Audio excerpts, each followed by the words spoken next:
ठीक है, हाँ करिए, ठीक है जी sir. Welcome sir. We all are aware about the Upadhyay sir. He is the principal in DC Law College right now, and he is going to take your class today on economical approach. Economic approach of law. Start कर दीजिए जी sir, आप start करिए। नहीं तो ma'am start कर दीजिए recording. Okay. अरे हमारे साथी सब वीडियो बंद करके रहेंगे? अच्छा चलिए वीडियो बंद करके रहिए, कोई बात नहीं, कोई बात नहीं। आपके नेट ज्यादा खर्च होगा इसलिए वीडियो बंद करके रहिए, कोई दिक्कत नहीं। Thank you madam for introduction, and we are here to discuss a new topic of jurisprudence, and that is very relevant topic, and the topic is economic approach of law. And once we are talking about the economic approach of law, it means we will have to discuss what the Karl Marx has laid down in terms of law. Karl Marx की जो theory है उस theory को हम legal perspective में पढ़ेंगे। ऐसे तो उनकी थ्योरी बहुत लंबी है, बहुत सारी बातों पर है। We will not go into the sociological aspect of the law.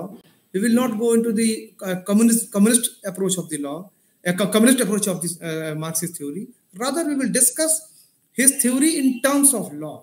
Law के रूप में कैसे उनकी थ्योरी एप्लीकेबल होती है, उसे हम लोग समझने की कोशिश करेंगे। तो इसके पहले कि मैं आपको बताऊं कि कार्ल मार्क्स की थ्योरी क्या है, एक ब्रीफ जानकारी ये होना चाहिए कि कार्ल मार्क्स की पैदाइश 1818 की है और उनकी जो डेथ है वो 1883 में है, 1883 में है। तो इससे एक इन्फ्रेंस ये निकलता है कि कार्ल मार्क्स की थ्योरी जो आई होगी कि आई भी है, वो 19th सेंचुरी में आई है, क्योंकि जब उनकी पैदाइश ही 19th सेंचुरी की है, उनकी डेथ भी 19th सेंचुरी की है, तो नेचुरली थ्योरी तो 19th सेंचुरी में आई है। इतना तो क्लियर हो गया, तो ये रटने की जरूरत नहीं आप लोगों को, ये अपने आप दिमाग में बैठ गया होगा।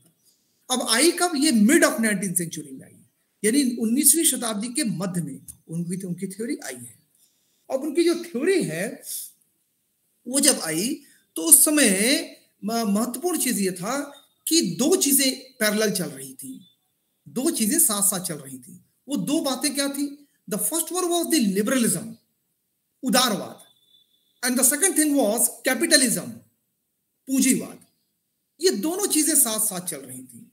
जब उस समय लिबरलिज्म जब आया 19th सेंचुरी का जो मिड था, उसमें लिबरलिज्म जो था दैट वाज एट टॉप।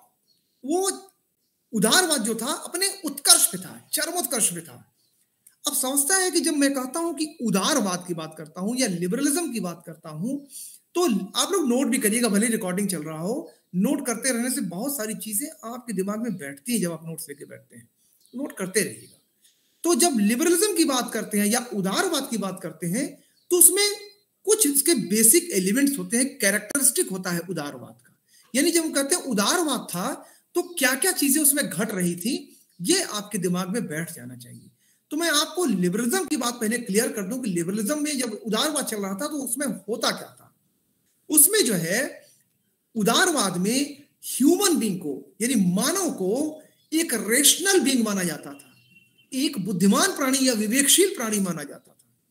तो विवेकशील प्राणी के यानी ह्यूमन बीइंग को बहुत रेस्पेक्ट था उदारवाद में, मानव समाज को बहुत रेस्पेक्ट था, सम्मान था, मानी ह्यूमैनिटी की बात होती थी।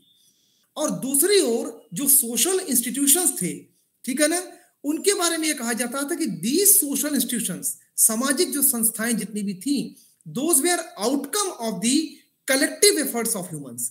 यानी जो मानव समाज है उसके सामूहिक प्रयास से सभी सामाजिक संस्थाएं स्थापित हुई।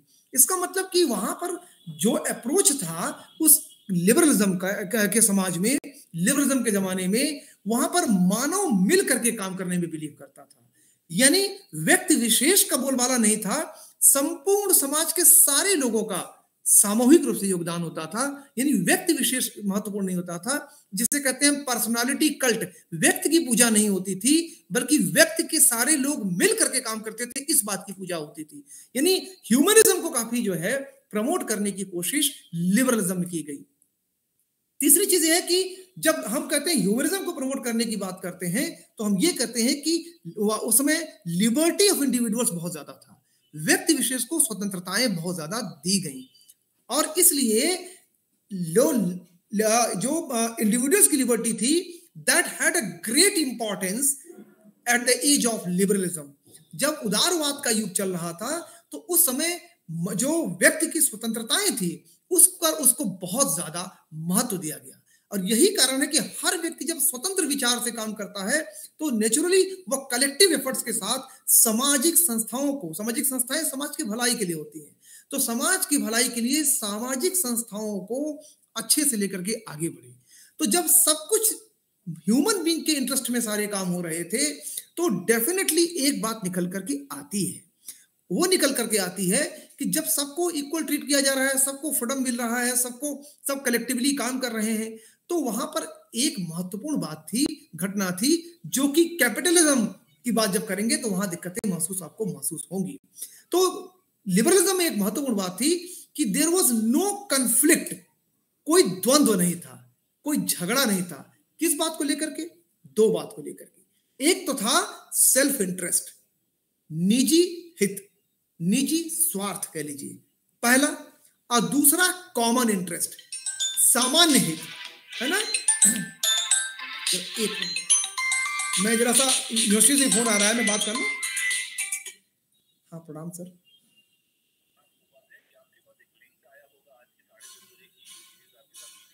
हाँ सर, आज सर ना मेरा एक लेक्चर यूनिवर्सिटी में ही रख दिया गया है, तो मैं इसे लेक्चर ही ले रहा था सर, इसलिए मैं ज्वाइन नहीं कर पाया। तो मैं क्या करूं, ज्वाइन कर लूं? यूनिवर्सिटी का ही लेक्चर है सर, यूनिवर्सिटी का ही लेक्चर चल रहा है, वो रिसर्च वाला। जी जी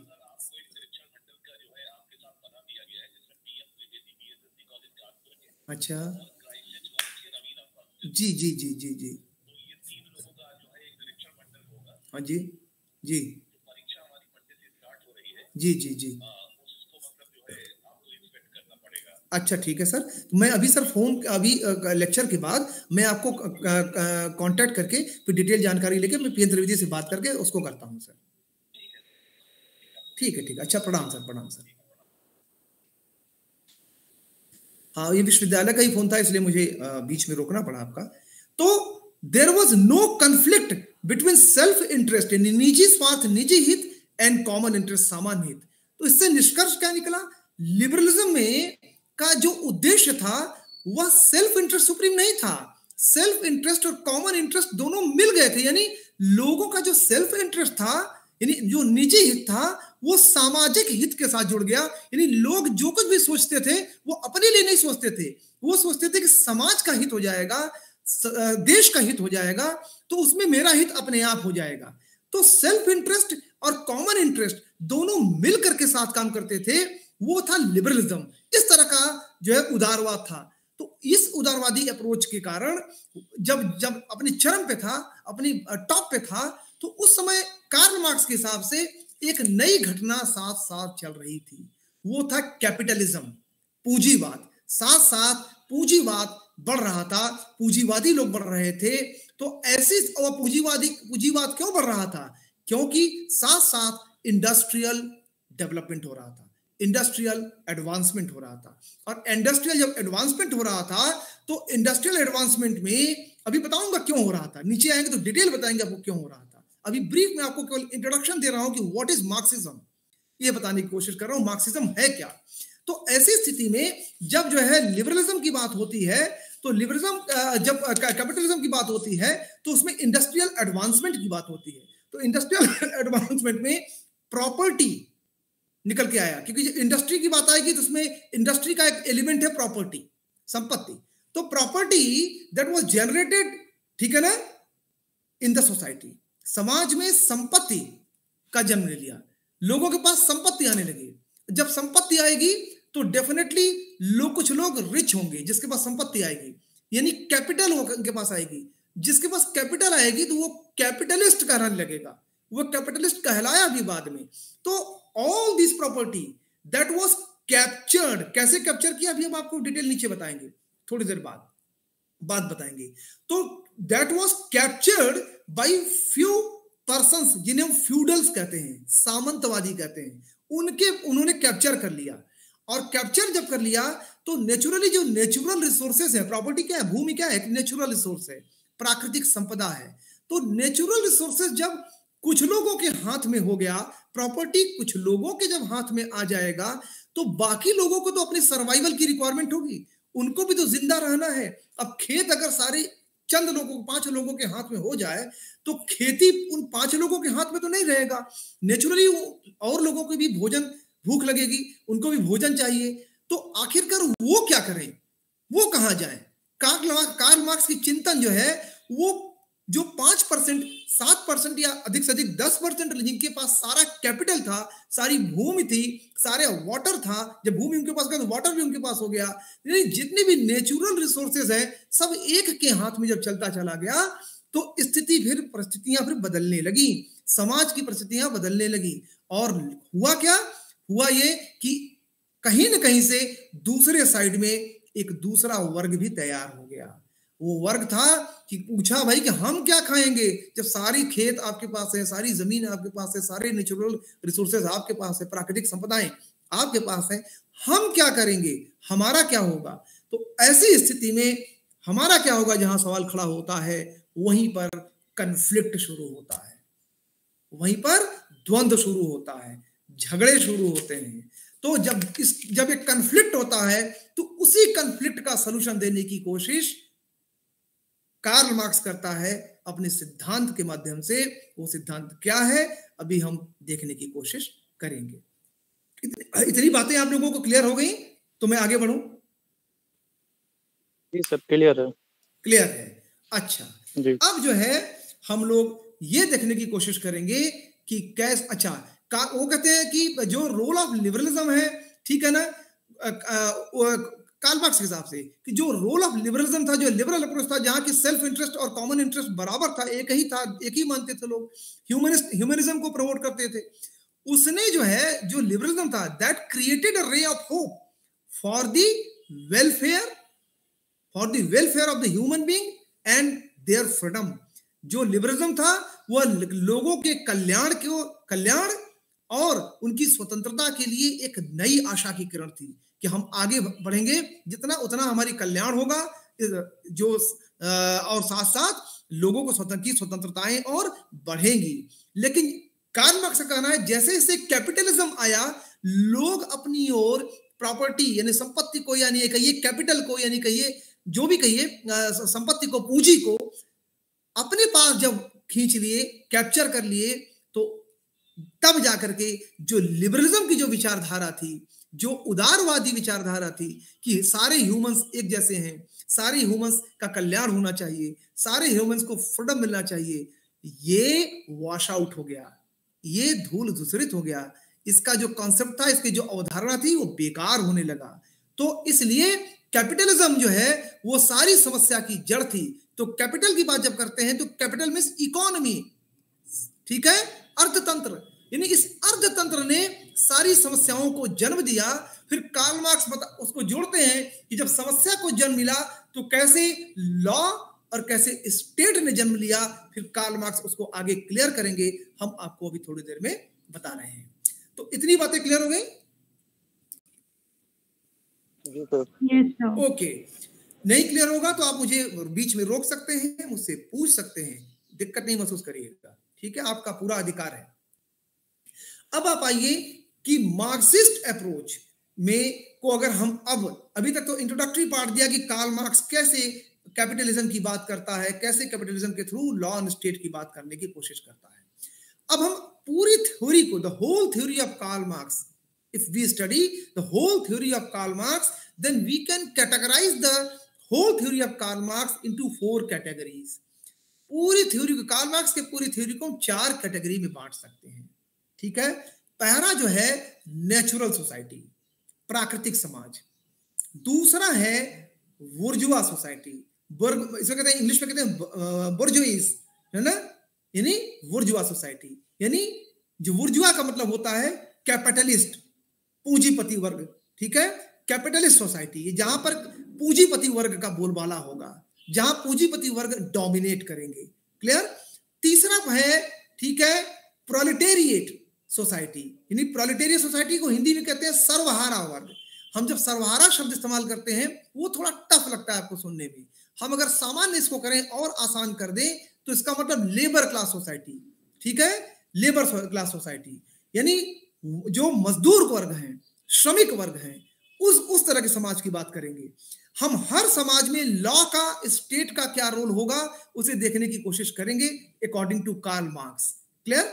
और लास्ट में फिर जब कार्ल मार्क्स कहते हैं कि जो कम्युनिज्म का जो लक्ष्य है, जो साम्यवाद का लक्ष्य है, वो चौथी सोसाइटी के रूप में कहते हैं, उसे कहते हैं क्लासलेस सोसाइटी, यानी वर्ग विहीन समाज, जहां कोई वर्ग नहीं होगा, कोई गरीब अमीर नहीं होगा, कोई पूंजीपति और कोई श्रमिक नहीं होगा, सब एक जैसे होंगे। इस 4 तरह की सोसाइटी में बांटने की कोशिश, कार्ल मार्क्स की थ्योरी को अगर हम देखें तो 4 तरह की सोसाइटी में हम बांट करके स्टडी कर सकते हैं।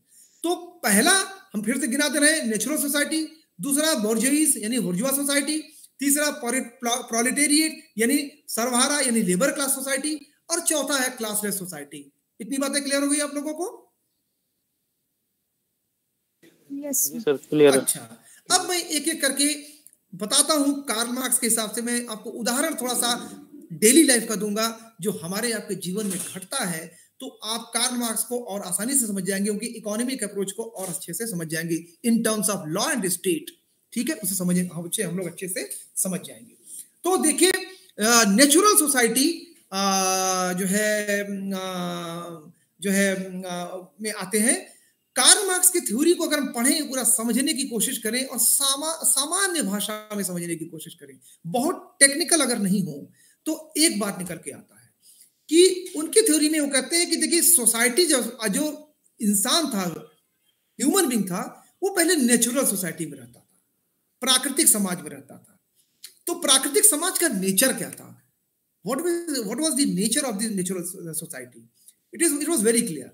In natural society, the natural resources were much more than the requirements of the people. क्यों? जो प्राकृतिक संपदाएं थी, भूमि हो, जल हो, वायु, शुद्ध हवा हो, ठीक है, रोशनी हो, ये सारी चीजें पर्याप्त मात्रा में थी। क्यों पर्याप्त मात्रा में थी? Because population was very less, लोगों की संख्याएं ज्यादा थी। मान लीजिए लोगों की संख्या 10 है और आपके पास 1 लाख हेक्टेयर जमीन है, तो नेचुरली आपकी रिक्वायरमेंट से बहुत ज्यादा है। 1 लाख हेक्टेयर या 1 करोड़ हेक्टेयर आपके पास जमीन हो, आप तो पैदल चल ही नहीं पाएंगे, क्योंकि संसाधन नहीं थे उस समय, इतना उसमें गाड़ी घोड़े तो थे नहीं, तो आपके लिए जरूरत से ज्यादा थी। तो उनका कहना है कि natural resources were much more available to the people, ठीक है ना? क्यों? Because the population was very less, जो जनसंख्या थी वो बहुत कम थी। हम इसे अगर ऐसे समझे, और जब नेचुरल रिसोर्सेज ज्यादा थे और जनसंख्या जब कम थी, तो नेचुरली लोगों की जो रिक्वायरमेंट्स थी, that was very much easily meted out.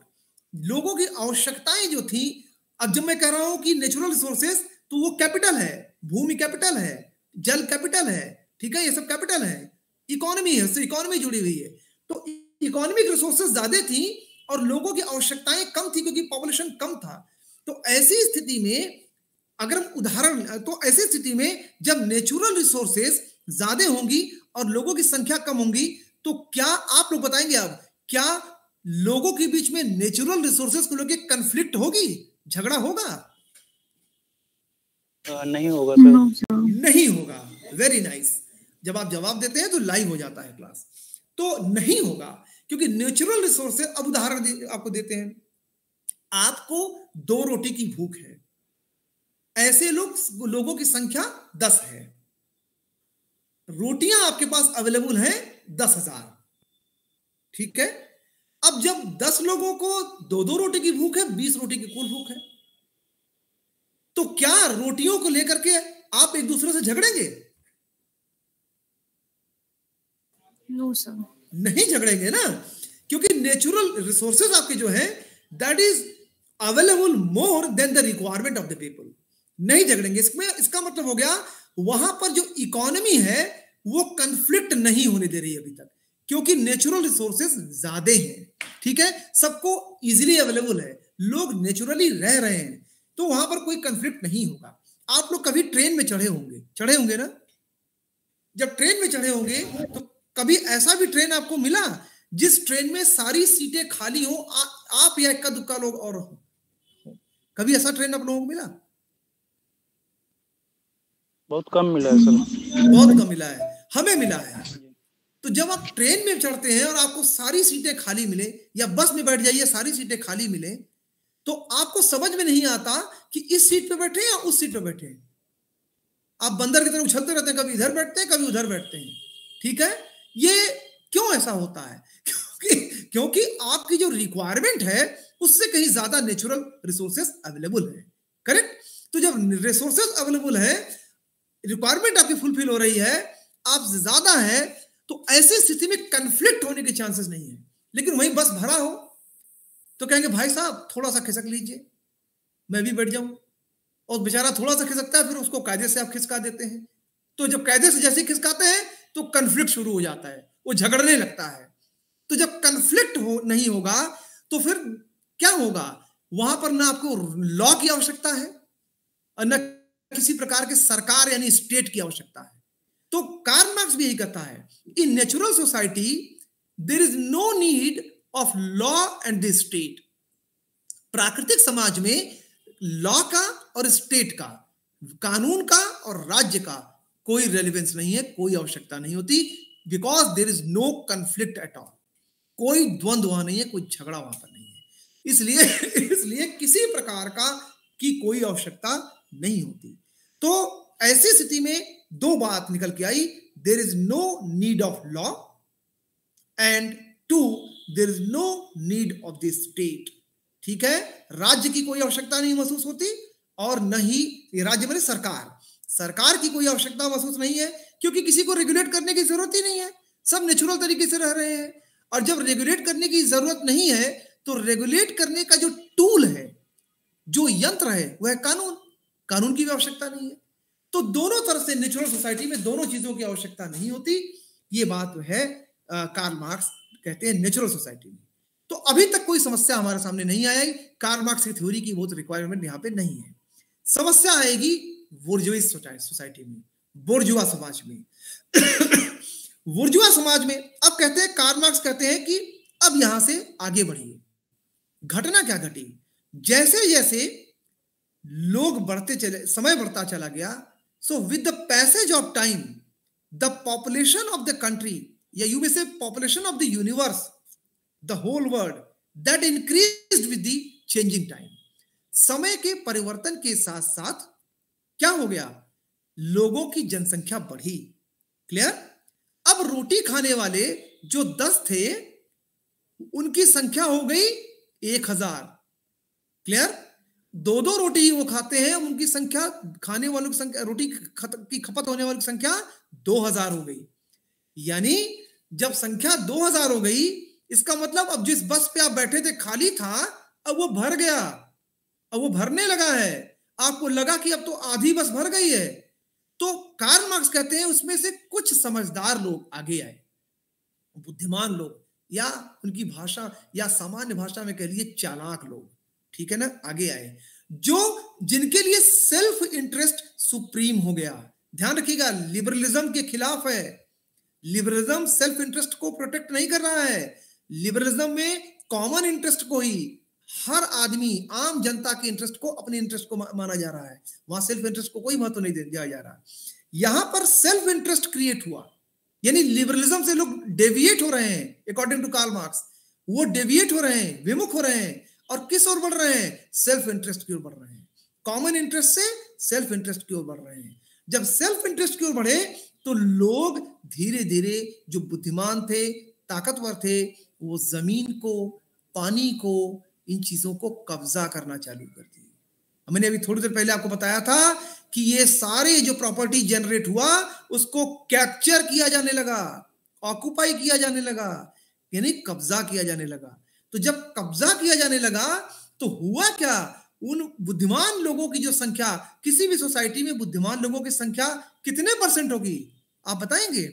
आप परसेंटेज बता दीजिए, कुछ एक अनुमान लगा लीजिए। 2 to 3%. 2 to 3%। हाँ, सर आई डोंट नो, मतलब हाँ यहाँ ठीक है, सही कर रही हैं, 100 में 2 या 3, 1 2 2 2 3 4 5, हम 5% भी मान लेते हैं, मैक्सिमम 5% मान लें कि 5% लोग बुद्धिमान होते हैं। तो आप अब निष्कर्ष निकालिए, अगर 5% लोगों के पास वो नेचुरल रिसोर्सेस यानी इकोनॉमी आ गई, इसे कहते हैं कॉन्सेंट्रेशन ऑफ वेल्थ, यानी जो संपदा है, प्राकृतिक संपदाएं हैं, वह कुछ लोगों में केंद्रित हो गई, कॉन्सेंट्रेट कर गई। तो ऐसी स्थिति में 5% जो अभी जिस जमीन को सारे लोग उपयोग करते थे, वो 5% लोग करने लगे। अब 5% जब लोगों के पास जमीन चली गई तो समस्या क्या खड़ा हो रहा है? अकॉर्डिंग टू कार्ल मार्क्स, उनका कहना है कि जो 95% लोग हैं वो क्या करेंगे, वो क्या खाएंगे, उनकी भी तो लाइफ है। तो लिबरलिज्म में जो कॉमन इंटरेस्ट था वो सेल्फ इंटरेस्ट ले लिया कैपिटलिज्म ने। कुछ लोगों के पास कैपिटल आ गया और वो कैपिटलिस्ट कहलाने लगे, वो अपने को पूंजीपति कहलाने लगे। तो बाकी 95% के लोग जब उनके पास गए और पूछे कि भाई मैं क्या करूंगा, तो कार्ल मार्क्स के अनुसार कैपिटलिस्टों ने कहा कि आप भी अपनी जिंदगी का यापन कर सकते हैं, प्रोवाइडेड कि हमारे पास जो जमीन है उन जमीनों पर आप काम करिए, आप काम से आवश्यकता तक के सिद्धांत के हिसाब से आपको हम सामान देंगे, खाने पीने की व्यवस्था करेंगे, आपके जीवन यापन की व्यवस्था करेंगे। यानी जितना काम करेंगे उस हिसाब से हम आपकी आवश्यकता के हिसाब से आपको सामान दे देंगे। पॉइंट समझ में आ गया? ठीक है, काम से आवश्यकता तक जितने काम करेंगे उससे हिसाब से जितनी आपकी आवश्यकता होगी हम आपको उस हिसाब से सामान दे देंगे। तो अब कार्ल मार्क्स के हिसाब से एक घटना घटी इसमें। अभी तक क्या था कि अभी तक सब लोग समान थे, आवश्यकता सबकी समान थी, नेचुरल लाइफ जीते थे, लेकिन अब जाकर के बुर्जुआ सोसाइटी में जहां कैपिटलिस्ट हो गए, जिनके पास सारा रिसोर्सेस आ गया, वहां पर दो तरह के वर्ग क्रिएट हो गए, दो तरह के क्लास जेनरेट हो गए। एक क्लास वो जिसके पास सारा कैपिटल आ गया, नेचुरल रिसोर्सेज जो कब्जा कर लिए, उन्हें कहा गया कैपिटलिस्ट या बोर्जुइज या बुर्जुआ वर्ग। ठीक है, इतना बात समझ में आ रहा है? और जो दूसरा जो उनके काम किया, लेबर किया, श्रमदान किया, उसके हिसाब से उनको आवश्यकता के हिसाब से अनाज मिला, उन्हें कहा गया लेबर क्लास। तो दो क्लास जो है इवॉल्व हो गया, दो क्लास जेनरेट हो गया, क्रिएट हो गया। और उनका कहना था कि जब दो क्लास जेनरेट हुआ, क्रिएट हुआ, तो एक नई घटना और घटी। वो घटना क्या घटी कि जो कैपिटलिस्ट था, कैपिटलिस्ट के सामने एक डर हमेशा लगा था।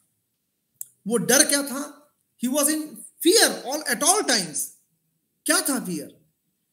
वो उसको ये फियर था कि we are in minority in numbers. Majority में उनके प्रॉपर्टी उनकी मेजॉरिटी उनके पास थी, और उनकी जो संख्या थी, पॉपुलेशन था ऐसे लोगों का, फ्यूडलिस्ट जो थे, सामंतवादी जो थे, उनकी संख्याएं बहुत कम थी। वो लोग केवल 5% थे, और 5% के अगेंस्ट जो ह्यूमन बीइंग था, जो लेबर क्लास था, वो 95% था। तो जो मानव था, मानव बल, ह्यूमन फोर्स, वो उनके अगेंस्ट ज्यादा था। अगर मानव बल उनके अगेंस्ट ज्यादा था तो उन्हें लगा कल के दिन अगर कन्फ्लिक्ट हो, झगड़ा हो, तो हम इनसे हार जाएंगे। ठीक है, ये हार का जो डर था, और हार जाएंगे तो हमारी सारी प्रॉपर्टी ये छीन ले जाएंगे, तो हमारी कमिंग जनरेशन प्रॉपर्टी नहीं पा सकती। ये एक जो डर था, इकोनॉमी को लूज करने का जो डर था, इस इकोनॉमी को लूज करने से बचाने के लिए उन्होंने एक उपाय खोजा। कौन? कैपिटलिस्टों ने, बुर्जुआ सोसाइटी ने एक उपाय खोजा। कहा कि हमें इन्हें रेगुलेट करना पड़ेगा। To just to regulate the labour class, they form a government. उन्होंने एक सरकार बना ली, एक सत्ता बना ली। ठीक है, और सत्ता बनाया तो उन्हें उस जिसे हम आज के डेट में स्टेट कहते हैं, राज्य कहते हैं, और जब सत्ता बनाया तो उस सत्ता के माध्यम से रेगुलेट भी करना था इन्हें। तो ऐसी स्थिति में रेगुलेशन के लिए लॉ बनाया। यानी दो चीज क्रिएट हुई, लॉ एंड स्टेट। बुर्जुआ सोसाइटी के साथ दो चीजें क्रिएट हुई, लॉ एंड स्टेट, कानून और राज्य का अभ्युदय हुआ। और कानून और राज्य जब इवॉल्व हुआ तो वहां से डिस्क्रिमिनेशन चालू हो गया, भेदभाव चालू हो गया। क्यों? क्योंकि law become as an instrument to exploit the labour class. जो कानून था, राज्य था, ये इस रूप इसलिए बनाया गया कि लेबर क्लास को कैसे एक्सप्लॉयट किया जाए, उनका शोषण कैसे किया जाए, इस रूप में उनका जो है राज्य और कानून का उपयोग किया जाने लगा। तो law and state become an instrument of the exploitation of the labour classes. इतनी बात समझ में आ गई आप लोगों को? Yes sir. Yes. कहीं कोई कंफ्यूजन? No, sir. ओके, अब देखिए, अब यहां से कहीं न कहीं से जो सोसाइटी का क्लास डिवीजन चालू हो गया, लेबर क्लास और कैपिटलिस्ट क्लास, दो तरह के क्लास हो गए। अब आइए तीसरे फेज में, जिसे कार्ल मार्क्स, हम एक कार्ल मार्क्स फेज नहीं बताते हैं, हम आपको समझाने के लिए हमने अलग अलग फेज में बांट दिया है, जिससे आपको क्लैरिटी मिले, नहीं तो कंफ्यूजन होगा। मैं लगातार बताता चलूंगा तो आपको समझ में ही नहीं आएगा हो क्या रहा है। इसलिए मैं आपको कैटेगरी वाइज बांट दिया, जिससे आप तक बात आसानी से पहुंच जाए। क्योंकि ऑनलाइन क्लास है, फिजिकल होता तो मैं थोड़ा सा दूसरे ढंग से लेक्चर देता। ऑनलाइन में थोड़ा सा लिमिटेशंस हो जाती हैं, आप सामने नहीं होते तो हमारी लिमिटेशंस हो जाती है, मैं बोर्ड पे नहीं लिख पाता, ये सब समस्याएं होती हैं। और मुझे पता नहीं था कि मुझे ऑनलाइन क्लास लेना है, मैं तो सोच रहा था कि फिजिकली लेना है, नहीं तो मैं पावर पॉइंट भी बना देता, आपको आसान हो जाता। कोई बात नहीं। तीसरा जो फेज है, वो तीसरा फेज ये है, वो है प्रोलिटेरिएट सोसाइटी, यानी सर्वहारा वर्ग। सर्वहारा को कहते हैं, लेबर क्लास को कहते हैं, जो दो वर्ग ना, लेबर क्लास। तो अब उनका कहना है, जब कन्फ्लिक्ट चालू हो गया बुर्जुआ सोसाइटी में जब एक्सप्लॉयटेशन चालू हो गया with the help of law and the state, तब ऐसी स्थिति में उस एक्सप्लॉयटेशन के अगेंस्ट कन्फ्लिक्ट चालू हुआ, रिएक्शन चालू हुआ। और रिएक्शन क्या था? लेबर क्लास ने कहा कि ये जो आप लॉ को एक टूल के रूप में इस्तेमाल कर रहे हैं हमें सप्रेस करने के लिए, दबाने के लिए, तो हम इसे एक्सेप्ट नहीं करेंगे। उनका कहना था कि भाई, हम जितना भी जमीन आपका है उस पर मेहनत हम करते हैं, अनाज हम उगाते हैं, तो आप कैसे उसके हकदार हो गए? उसके तो हकदार हम होंगे। अगर आज की पॉलिटिकल सिनेरियो को आप याद करिए तो कार्ल मार्क्स की ये थ्योरी कुछ दूसरे रूप में आपको देखने को मिलता है। अगर आप देखिए तो जो रिजर्व कैटेगरी के हमारे जो साथी होते हैं, चुनाव जब आता है तो वो एक नारा लगाते हैं, वो कहते हैं वोट हमारी संख्या ज्यादा है, तो कहते हैं अपर क्लास के लोगों को कहते हैं कि वोट हमारा, राज तुम्हारा, नहीं चलेगा, नहीं चलेगा। This is a conflict with the upper class by the reserved category, ठीक है ना? तो यही कन्फ्लिक्ट वहां पर लेबर क्लास और कम्युनिस्ट और कैपिटलिस्ट क्लास के रूप में कार्ल मार्क्स डिफाइन करने की कोशिश कर रहे हैं। उनका कहना था भाई, मेहनत हमारा और उपज, जो उत्पादन होगा, प्रोडक्शन होगा, यानी कैपिटल, वो तुम्हारा कैसे हो सकता है? ये नहीं चलेगा, नहीं चलेगा। And then conflict started. और कार्ल मार्क्स का कहना यह है कि जब कन्फ्लिक्ट स्टार्ट हुआ तो एक दिन ऐसा आएगा जब इस कन्फ्लिक्ट के माध्यम से labour class will win over the capitalist. जो लेबर क्लास है उसकी संख्या 95% है, यानी पॉपुलेशन उसके पास है, तो वो वही सपना देख रहा है जो दे दी हमें आजादी बिना खड्ग बिना ढाल, साबरमती के संत तूने कर दिया कमाल।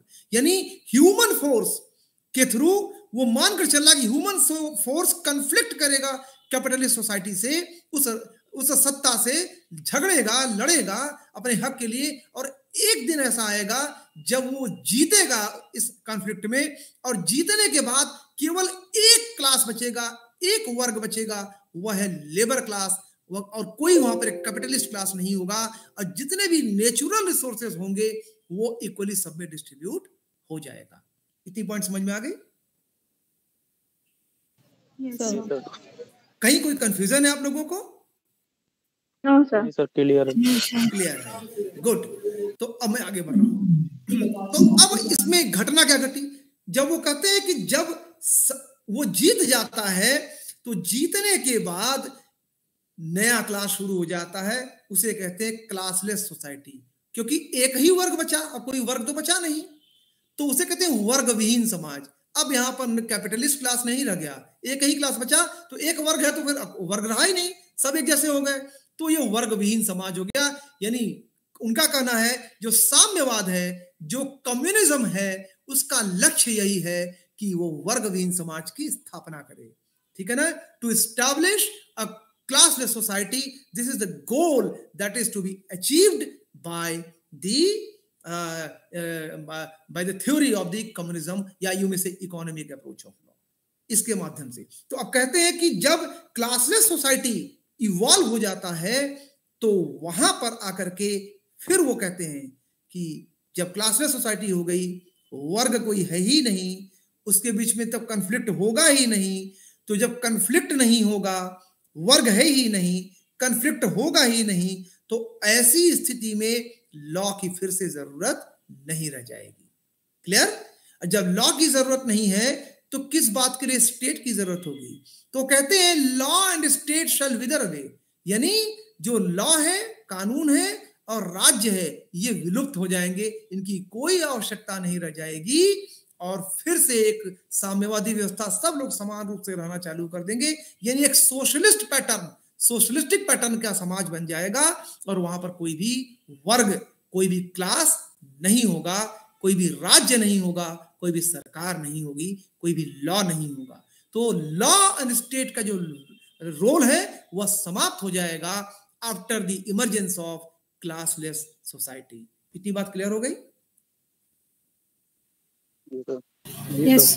अच्छा, आप लोग रिकॉर्डिंग कर लीजिएगा तो मुझे इसका लिंक भेज दीजिएगा, मैं थोड़ा देख लूंगा, मैं कहीं कुछ गलत बोल तो नहीं, श्योर सर है ना? पिछले क्लास का भी मुझे मेरे पास नहीं था तो मुझे याद नहीं है कोई। चलिए, अब जो है मैं बीच में जो बुर्जुआ सोसाइटी था उसे अब थोड़ा सा, ये मैंने आपको ब्रीफ में बता दिया, अब थोड़ा बुर्जुआ सोसाइटी को थोड़ा सा मैं क्लियर करूंगा। ये बुर्जुआ, अभी आपको मैं ब्रीफ में बताया हूं, अब बुर्जुआ सोसाइटी को थोड़ा और क्लैरिटी से समझ लीजिए, उसका लॉ का स्वरूप क्या है, कैसे है, और समझ लीजिए, जिससे कि मैं चीजों को फिर उसके बाद मैं प्रोलेटेरिएट क्लास को भी थोड़ा सा अच्छे से और एक्सप्लेन करूंगा, तब कहीं जाकर के मैं क्लासलेस सोसाइटी पर आऊंगा, है ना? तो और चीजें फिर बताऊंगा। तो अभी बुर्जुआ सोसाइटी को देखिए कि अगर मैं बुर्जुआ सोसाइटी को समझूं तो इसके पीछे आधार क्या था। मैंने आपको एक ब्रीफ में पूरी जो इनकी थ्योरी थी वो बता दिया है 4 कैटेगरी में जाकर के। अब मुझे एक एक करके थोड़ा मैं एक्सप्लेन कर रहा हूं, जिससे कि अब एक एक को आप अलग अलग समझिए कि ये है क्या। क्लियर? तो जो बुर्जुआ सोसाइटी है, बुर्जुइस सोसाइटी जिसे कहते हैं, वो जो है उसका आधार क्या है, ठीक है? उसका आधार क्या है और उसका सुपर स्ट्रक्चर क्या है। सुपर स्ट्रक्चर को हिंदी, कठिन हिंदी में कहते हैं अधिरचना। अब अधिरचना आप लोगों के लिए बड़ा कठिन शब्द हो जाएगा, तो हम अगर उसको सामान्य भाषा में बोले तो बड़ा ढांचा, उसका बड़ा ढांचा क्या है ना? और उसका बेस क्या है, आधार क्या है, ठीक है? यानी बुर्जुआ सोसाइटी के इवोल्यूशन, उसके विकास होने का, विकसित होने का आधार क्या है? तो उसका आधार है कैपिटलिस्ट मोड ऑफ प्रोडक्शन, जो पूंजीवादी उत्पादन प्रणाली है। जो लैंड था इनके पास, जो कैप्चर कर रखा था, ऑक्युपाई कर रखा था, इलीगल तरीके से कर रखा था, अपनी ताकत के बल पे कर रखा था, बुद्धि के बल पे कर रखा था, ठीक है? तो वो पूंजीवादी जो उत्पादन प्रणाली थी कि उत्पादन का स्वरूप पूंजीवाद को बढ़ावा देना था, यानी अमीर को और अमीर कर देना, कि जो पूंजी मेहनत कोई कर रहा है और पूंजी जो उत्पन्न हो रहा है, जो इकोनॉमी जनरेट हो रही है, वो कैपिटलिस्ट को मिल रहा है, उसका 99 या 98 या 97 या 95% कह लीजिए, वो कैपिटलिस्ट के घर में जा रहा है। गेहूं अगर 10 किलो पैदा हुआ तो 250 ग्राम मिल गया लेबर को, बाकी चला गया कैपिटलिस्ट के पास।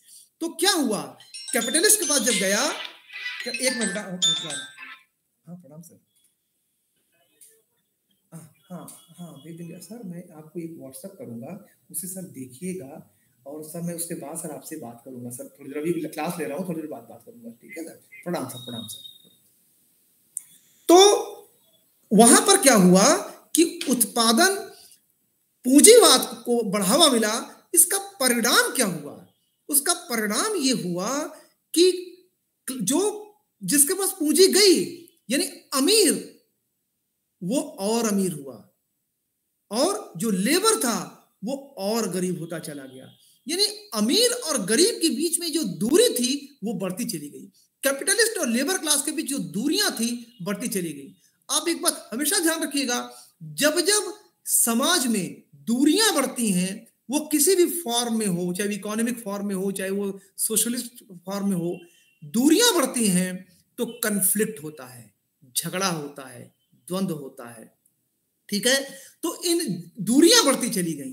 तो इस कारण से जब दूरियां बढ़ी चली गई, क्योंकि नेचुरल रिसोर्सेस आपको बताएं बुर्जुआ सोसाइटी ने अपने पास रख लिया, ठीक है, और इस कारण से जो है समस्या बढ़ी और वो अपने आप को अनसेफ फील करने लगे, क्योंकि संपत्ति बहुत ज्यादा है। जब घर में आप सोना बहुत ज्यादा रख लेते हैं तो चोरी होने का डर रहता है।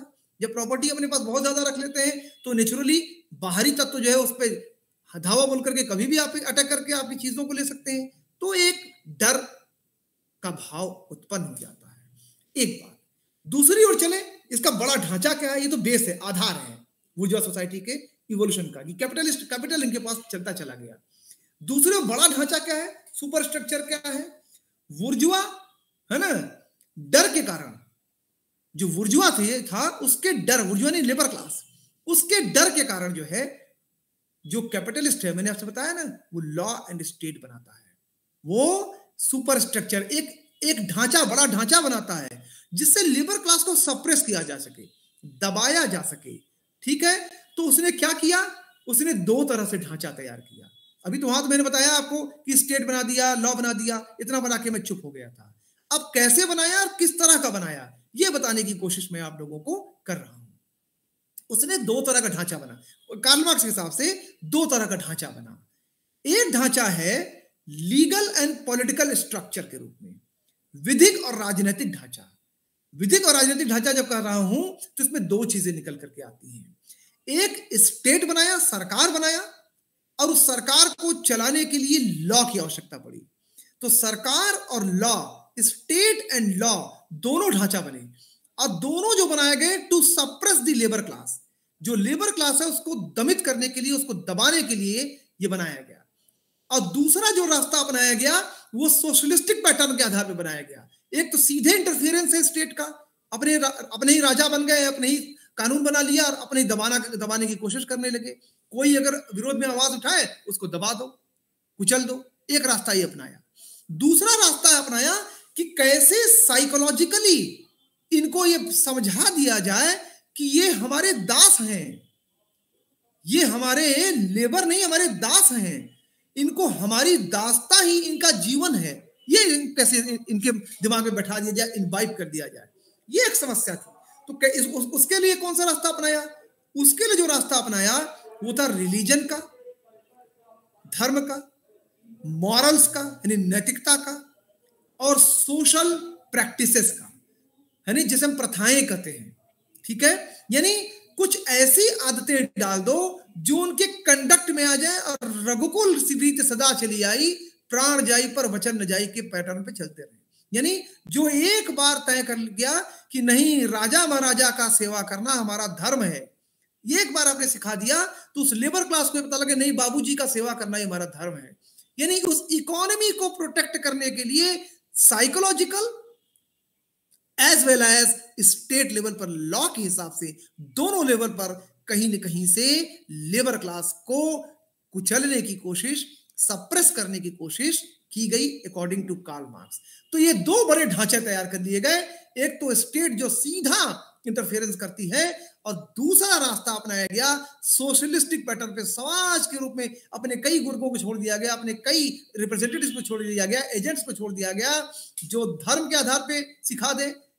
ठीक है, बड़ों का सम्मान करना चाहिए, अपने अपने बड़े लोगों का सम्मान करना चाहिए। बड़े लोगों के सम्मान में, अरे बड़े लोगों का सम्मान तो तब करना चाहिए जब आपका शोषण न कर रहा हो, लेकिन ये नहीं सिखाया गया कि शोषण कर रहा हो तो विरोध करना चाहिए। ठीक है, बॉस इज ऑलवेज राइट, सिखा दिया गया, जो बड़ा है वो हमेशा राइट ही रहेगा, गलत नहीं हो सकता, ये सिखा दिया गया। तो ये जो है धर्म के रूप में, ये करेंगे तो पाप होगा, ये करेंगे तो पुण्य होगा, आपको सिखा दिया गया। आपने पाप पुण्य के हिसाब से आपने पूरी जिंदगी दास्तां की, उनका कैपिटलिज्म चलता रहा है। हमारे यहाँ भी देखिए सामंतवादी व्यवस्था चलती रही है, लोग राजा बने रहे, लोग जो है जमींदार बहुत दिन तक बने रहे, इसीलिए जमींदारी एवोल्यूशन एक्ट बाद में लाना पड़ा। तो ये सारी चीजें चलती रही, तो ये धर्म के आड़ में हुआ। ये नैतिकता, जब धर्म की बात आती है तो धर्म जो है हमेशा ऑट टू बी की बात करता है, ये होना चाहिए। कोई डूब रहा है तो बचाना चाहिए, कोई भूखा मर रहा है तो उसे खाना खिलाना चाहिए। ये चाहिए जो शब्द आता है, ये करना चाहिए। जैसे ही चाहिए शब्द आप कहते हैं, वैसे ही आप नैतिकता की बात करते हैं, ठीक है ना। वो लीगल फोर्स नहीं होता, उसमें नैतिकता की बात करते हैं। और जैसे ही आपको नैतिक बना दिया जाता है, फिर आप अपनी साइकोलॉजी को उपयोग ही नहीं कर पाते कि वास्तव में ये सही है या गलत है। यानी रेशनलिज्म को पर आप अपने विवेक को कहीं ना कहीं एक साइड लाइन लगा देते हैं, फिर आप उसके गुलाम की तरह आचरण करने लगते हैं। ये अकॉर्डिंग टू कार्ल मार्क्स है। और फिर जब आप मॉरली अपने को बांध लिए, धर्म से आपको अपने आप को बांध लिया आपने, तो क्या हो गया, ये आपके आचरण में आ गया, कंडक्ट में आ गया। इसे सोशल प्रैक्टिसेस कहते हैं, सामाजिक आचरण में ढाल लिया आपने। और 95% लोगों ने इसे अपना धर्म मान लिया, अपना नैतिकता मान लिया और अपना आचरण मान लिया कि साहब का, यानी फ्यूडलिस्टिक का, यानी कैपिटलिस्ट सोसाइटी का सेवा करना हमारा धर्म है, हमारी नैतिकता है हमारे। इसलिए इसका सतत, इसको हम लगातार जारी रखें, इसी में हमारी भलाई है को। और इसके कारण जो है क्या हुआ, इसके कारण ये हुआ कि ये जो सुपर स्ट्रक्चर बना, ये स्ट्रक्चर क्या हो गया, कौन सा स्वरूप ले लिया, यह स्वरूप ले लिया स्ट्रक्चर ऑफ डोमिनेंस का, स्ट्रक्चर ऑफ डोमिनेशन का। यानी प्रभुत्व की संरचना, प्रभुत्व का ढांचा तैयार हो गया। प्रभुत्व में कैपिटलिस्ट सोसाइटी एक तरफ और लेबर क्लास दूसरी तरफ हो गया, उसका प्रभुत्व हो गया। तो स्टेट और लॉ का दुरुपयोग लेबर क्लास को सप्रेस करने में, उसको दबाने में रख दिया, जिससे जो ह्यूमनिस्ट अप्रोच था, लिबरलिज्म था, उसको समाप्त करने की कोशिश की गई। और कार्ल मार्क्स कहते हैं कि ह्यूमनिज्म, लिबरलिस्ट या सोशलिस्टिक पैटर्न ऑफ सोसाइटी, इसको फिर से पाना है तो हमें इसे कुचलना होगा, सत्ता को कुचलना होगा, है ना, शासन को कुचलना होगा, लॉ को समाप्त करना होगा। इस तब जाकर के हम क्लासलेस सोसाइटी इवॉल्व कर पाएंगे, तब जाकर के हम समाज में सामाजिक व्यवस्था को कायम रख पाएंगे। आप लोग समझ पाए इतना? कोई कंफ्यूजन है अब तक? No sir. Good, not right now sir. अभी आपको समझ में अच्छे से आ रहा है कि खाली कह रहे हैं नो सर? हाँ सर, अच्छे से आ रहा है सर। अच्छे से आ रहा है, गुड। अच्छे से आ रहा नहीं, अच्छे से आ रहा तो 10 बार पूछ लीजिएगा मुझसे, 10 बार बताऊंगा। अच्छा, फिर देखिए, जो फर्दर कैपिटलिस्ट के द्वारा दो तरह का और ढांचा तैयार किया गया। एक तरह का ढांचा, दो तरह का जब बताऊंगा तो उसमें एक तरह का ढांचा हम बताएं इसको, जो इसी को और फर्दर मैं एक्सप्लेन कर रहा हूं कि जो कैपिटलिस्ट ने दो तरह का जो ढांचा तैयार किया, इसी सुपर स्ट्रक्चर में और सब स्ट्रक्चर तैयार किया और छोटे ढांचा तैयार किया। क्या किया? अब ये रिलीजन, मॉरल्स, सोशल प्रैक्टिसेस, इसको कैसे फैलाएं, किस रूप में फैलाएं? तो उन्होंने क्या किया, एक सिविल सोसाइटी बना दिया, नागरिक समाज, इसका ढांचा बनाया सिविल सोसाइटी। और सिविल सोसाइटी में क्या क्या चीजें आई? फैमिली आ गई, परिवार आ गया। तो पारिवारिक स्तर पर अपनी बात को पहुंचाए वो, कि परिवार का मुखिया होगा, उसको भाई कहेगा ऐसा है कि ये चीजें मनवाना, मानना, ये आपका काम है, ठीक है। स्कूल्स में एजुकेशन उस लेवल से दिया गया, उस तरीके से दिया गया जिससे कि आपके मानस पटल पे ये छा जाए कि ये जो कैपिटलिस्ट लोग हैं, इनका सेवा करना, इनको प्रोटेक्ट करना, इनकी रक्षा करना आपका धर्म है, ठीक है। और तीसरा इस्तेमाल जो उन्होंने किया ढांचा का, वो रिलीजियस इंस्टीट्यूशंस लाइक चर्च, जैसे चर्च था, जैसे हमारे यहाँ मंदिर, मस्जिद में जाकर के तकरीर करा दीजिए कि आपका ये मानना आपका धर्म है, ठीक है। तो इस तरह से करके कहीं न कहीं से जो इनका जो अत्याचार था, जो सप्रेशन था लेबर क्लास का, उसको लेजिटिमाइज करने की कोशिश की गई, उसको वैधानिकता देने की कोशिश की गई इस ढांचा के माध्यम से, इस सिविल सोसाइटी के माध्यम से लीगलाइज करने की कोशिश की गई, ठीक है। इसको कहते हैं स्ट्रक्चर ऑफ लेजिटिमेशन, वैधता स्थापित करने वाली संरचना या ढांचा, ठीक है। स्ट्रक्चर ऑफ लेजिटिमेशन, यानी उनका जो आतंक था, उनका जो अत्याचार था, उसे लेजिटिमाइज कर दिया इस सिविल सोसाइटी के माध्यम से कि नहीं, ये सही है जो हम कर रहे हैं, हम जो सेवा दे रहे हैं, उनका आदर कर रहे हैं, इनकी कैपिटल ये सब जुटा के अपने घर में कॉन्सेंट्रेशन ऑफ वेल्थ कर रहे हैं, सारी प्रॉपर्टी अपने पास रखते जा रहे हैं, ये सब उनका हक है और ये सही है, कोई दिक्कत नहीं है, इसको वैलिड मान लिया। और जब इस तरह की वैलिडिटी एस्टैब्लिश हो गई तो अपने आप कन्फ्लिक्ट को बचाने की कोशिश करते रहे इस टूल के माध्यम से। दूसरी ओर पॉलिटिकल सोसाइटी, एक तरफ सिविल सोसाइटी बनाया, दूसरी ओर पॉलिटिकल सोसाइटी। जब पॉलिटिकल सोसाइटी मतलब राजनीतिक समाज हिंदी में कह लीजिए, यानी कहीं ना कहीं गवर्नमेंट, जो गवर्नमेंट है, गवर्नमेंट क्रिएट किया, सरकार क्रिएट किया, यानी उसमें एक व्यक्ति ऐसा था who has all right to regulate this society, समाज को रेगुलेट करने का सारा ताकत जो था वो उसके पास था, ठीक है। तो समाज को रेगुलेट करने का जो ताकत था उसके पास था with the help of law. Tool का इस्तेमाल किया, लॉ, यानी बुर्जुआ सोसाइटी में स्ट्रक्चर ऑफ कोर्सन, ये जो राज्य है और जो लॉ है, इसका जो स्ट्रक्चर बनाया गया, राजनीतिक समाज के रूप में जो बनाया गया, वो राजनीतिक समाज कहीं न कहीं से स्ट्रक्चर ऑफ कोर्सन था, यानी बल प्रयोग करने का ढांचा, बल प्रयोग करने की संरचना। किसके विरुद्ध? लेबर क्लास के विरुद्ध। लेबर क्लास के विरुद्ध बल प्रयोग करने की ढांचा तैयार की गई, जिससे कि अगर वो सिविल सोसाइटी के माध्यम से नहीं मानते हैं, परिवार के मुखिया के रूप में नहीं मानते हैं, समाज के मुखिया की बात नहीं मानते हैं, स्कूल में पढ़ाए गए गुरुओं की बात नहीं मानते हैं, रिलीजियस इंस्टीट्यूशन में जो धार्मिक गुरु हैं उनकी बात नहीं मानते हैं, तब जाकर के रोल आ जाएगा स्टेट का, तब उन्हें दबाव से, बिल्कुल कानून के माध्यम से दबाववश उनसे उस चीज को मनवाई जाएगी, जिससे कि हर हाल में जो कैपिटलिस्ट सोसाइटी है, जो राज्य है, स्टेट है, कानून है, उसका प्रयोग करके किसी न किसी माध्यम से उनके कैपिटल को, उनके कैपिटल इंटरेस्ट को, या ये कहिए कि जो बुर्जुआ सोसाइटी है, जो कैपिटलिस्ट सोसाइटी है, उनके इंटरेस्ट को हर हाल में प्रोटेक्ट किया जाए, ठीक है। तो ये जो स्ट्रक्चर बना, ये कहीं कहीं से स्ट्रक्चर ऑफ कोर्सन था, बल प्रयोग करने का ढांचा था, और इस ढांचे का विरोध कार्ल मार्क्स करते हैं। इतना बात समझ में आ गया? जी सर। अच्छा, अब देखिए, जब कहते हैं जब स्ट्रक्चर तैयार हो गया बल प्रयोग करने का, तो उससे घटना क्या घटी, क्या दिक्कतें क्रिएट हुई, ठीक है। वो दिक्कतें ये थी, उनका कहना था कि भैया इससे दो तीन दिक्कतें क्रिएट हुई। This structure created a discrimination, भेदभाव करना चालू किया। भेदभाव किससे करना चालू किया? किसने किया? कैपिटलिस्ट सोसाइटी ने किया। किससे किया? लेबर क्लास के साथ किया। भेदभाव चालू हुआ, और जब भेदभाव किया, and that's why it has violated the human rights of the labour class. जो लेबर क्लास था उसके मानव अधिकार का सतत उल्लंघन किया, लगातार उल्लंघन किया, और जब लगातार उल्लंघन किया तो वहां पर एक दिन कन्फ्लिक्ट होगा, कन्फ्लिक्ट हुआ। ये ऐसा कार्ल मार्क्स कह रहा है कि कन्फ्लिक्ट होगा। आप लगातार किसी का एक्सप्लॉयटेशन करेंगे, कब तक वो मार सहेगा? आप किसी को मारते रहेंगे तो कब तक मारेंगे? एक थप्पड़, दो थप्पड़, तीन थप्पड़, आखिरकार उठेगा कभी वो, आपको फिर पलट के एक थप्पड़ मारेगा।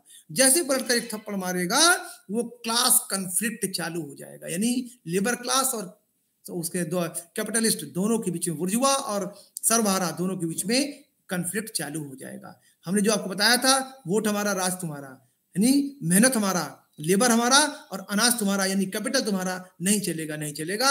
ये जब परसेप्शन निकल कर आएगा तो कन्फ्लिक्ट चालू होगा, और जब क्लास कन्फ्लिक्ट की बात आती है तो एक बात आपको समझना पड़ेगा, जिससे कि कार्ल मार्क्स बहुत प्रभावित थे, वह है हीगल। हीगल की बातों से बहुत प्रभावित थे। तो जब हीगल की बातों से प्रभावित हैं, तो हीगल कहता क्या है, इसे समझने की आप लोगों को जरूरत है। तो हीगल क्या कहते हैं? क्लास कन्फ्लिक्ट की जब बात आएगी तो हीगल कुछ कहते हैं, उसे आपको समझना होगा। हीगल ये कहते हैं, समझ लीजिए, आपको एग्जाम में वहां लिखना नहीं होगा हीगल के लिए, लेकिन हीगल क्या कहते हैं आपको जानना पड़ेगा, क्योंकि हीगल से वो प्रभावित थे, लेकिन हीगल किसी और बात को लेकर कहते हैं। ये हीगल की थ्योरी को कैपिटलिस्ट एंड लेबर के बीच में रिलेशनशिप के हिसाब से जोड़ते हैं, बस उसका उपयोग करते हैं हीगल की थ्योरी को। हीगल ने कन्फ्लिक्ट थ्योरी दी थी, द्वंद्वात्मकता का सिद्धांत दिया था, कन्फ्लिक्ट थ्योरी। और उनका कहना यह था कि समाज में अगर कोई भी विचारधारा उत्पन्न होती है, कोई भी विचार उत्पन्न होता है, हम अभी आपको उदाहरण भी देंगे, कोई भी विचार उत्पन्न होता है उसे कहते हैं थेसिस, THESIS, थेसिस, वाद, हिंदी में वाद। अब जब कोई विचारधारा उत्पन्न होती है, मैं कहता हूं कि Avnish Mishra is a very good boy, मैंने कह दिया, यहां हम देख रहे हैं एक नाम अवनीश मिश्रा मुझे दिख रहा है, ही is a very good boy, ये हमारा वाद हुआ, एक थेसिस हुआ हमारा। लेकिन इसके विरोध में तुरंत दूसरी बात निकलेगी, no no no, he is a very bad boy. क्यों? क्योंकि हर थेसिस का एक एंटीथेसिस होता है, ठीक है। तो हीगल कहते हैं कि जितने भी थेसिस होंगी, जितने भी वाद होगा, जितने भी विचार होगा, जितने भी कार्य होंगे, हर कार्य का एक प्रतिवाद जरूर होता है, एक एंटीथेसिस जरूर होता है। और जब थेसिस का एंटीथेसिस निकलता है तो उसका फिर हल खोजा जाता है। लेबर होगा एक तरफ कैपिटलिस्ट होगा। अब इसको जोड़ रहे हैं वो हीगल, एक तरफ कैपिटलिस्ट है, एक तरफ लेबर है। कैपिटलिस्ट का विचार यह है कि law and state is a tool to suppress the labour class. वो अगर वायलेट करते हैं हमारे नियमों का तो उसका उल्लंघन करते हैं, तो उसको हम सप्रेस करेंगे, कुचल देंगे, ठीक है, उन्हें ऐसा करने का अधिकार नहीं है। लेकिन दूसरी ओर लेबर क्लास कहता है कि नहीं, आप हमारे अधिकारों, अब देखिए प्रतिवाद हुआ, एक वाद हुआ, दूसरा प्रतिवाद हुआ, नहीं, आप हमारे अधिकारों को कानून और राज्य के माध्यम से कुचलने का अधिकार नहीं रखते, इसलिए मैं आपके कानून और राज्य दोनों का विरोध करता हूं। अब सवाल होता है कि जब कन्फ्लिक्ट चालू हो गया तो सोसाइटी तो कन्फ्लिक्ट से नहीं चलती ना, सोसाइटी तो कन्फ्लिक्ट को रिजॉल्व करने से चलती है, यानी जो झगड़ा है, द्वंद्व है, उसको हल करने से चलती है।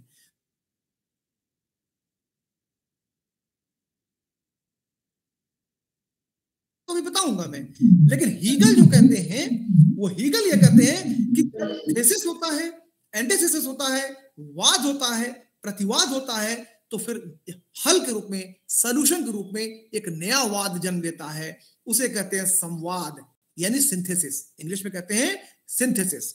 एक नया वाद लेता है, वो सॉल्यूशन देता है इन दोनों झगड़ों का। और सॉल्यूशन जब देता है, तो सॉल्यूशन जब निकलता है, यानी जब राक्षस और भगवान दोनों ने समुद्र मंथन किया, तो मंथन करने के बाद जो चीजें निकला वो सिंथेसिस कहलाई।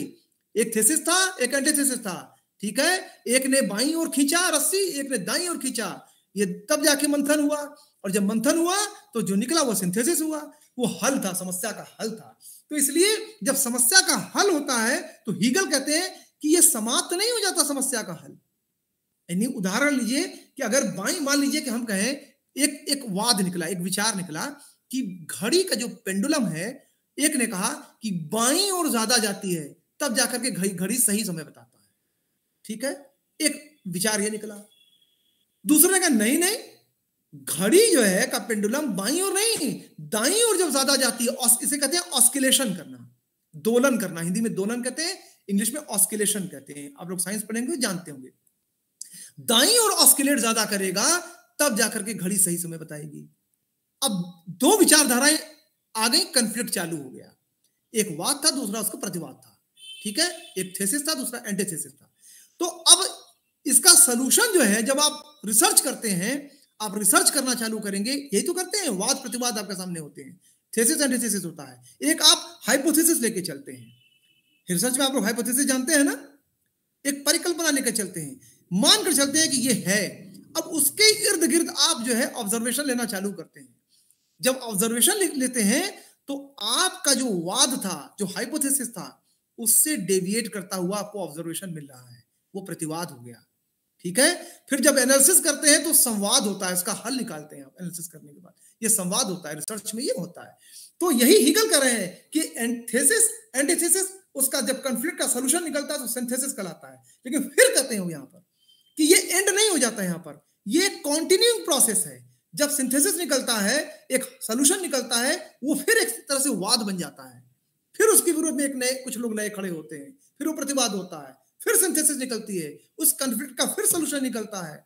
यानी आपने रिसर्च कर लिया, हाइपोथेसिस के आधार पे कोई ऑब्जर्वेशन लिया, आपने एक सोल्यूशन दिया, वो सोल्यूशन काम कर रहा है, 10 साल बाद पता लगा वो सोल्यूशन काम नहीं करेगा, तो उसके विरोध में एक नया विचार जन्म ले लेगा, तो वो फिर से प्रतिवाद हो गया। आपका जो सिंथेसिस है वो वाद हो गया, फिर उसके विरुद्ध में जो बात निकली वो प्रतिवाद हो गया, और फिर संवाद, नया जो हल निकलेगा वो संवाद यानी थेसिस के रूप में काम करेगा।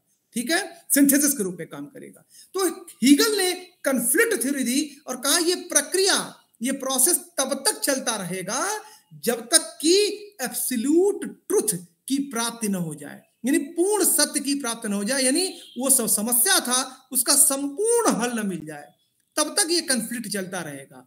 अब आप हीगल की कॉन्फ्लिक्ट समझ गए? जी सर, समझ गए। अब हीगल के कॉन्फ्लिक्ट को जोड़ते हैं वो थेसिस एंटीथेसिस के पॉइंट को। अब देखिए, एब्सोल्यूट ट्रुथ पे जाने की बात कर रहे हैं हीगल, जब तक पूर्ण सत्य न मिल जाए, पूर्ण हल न मिल जाए, है ना।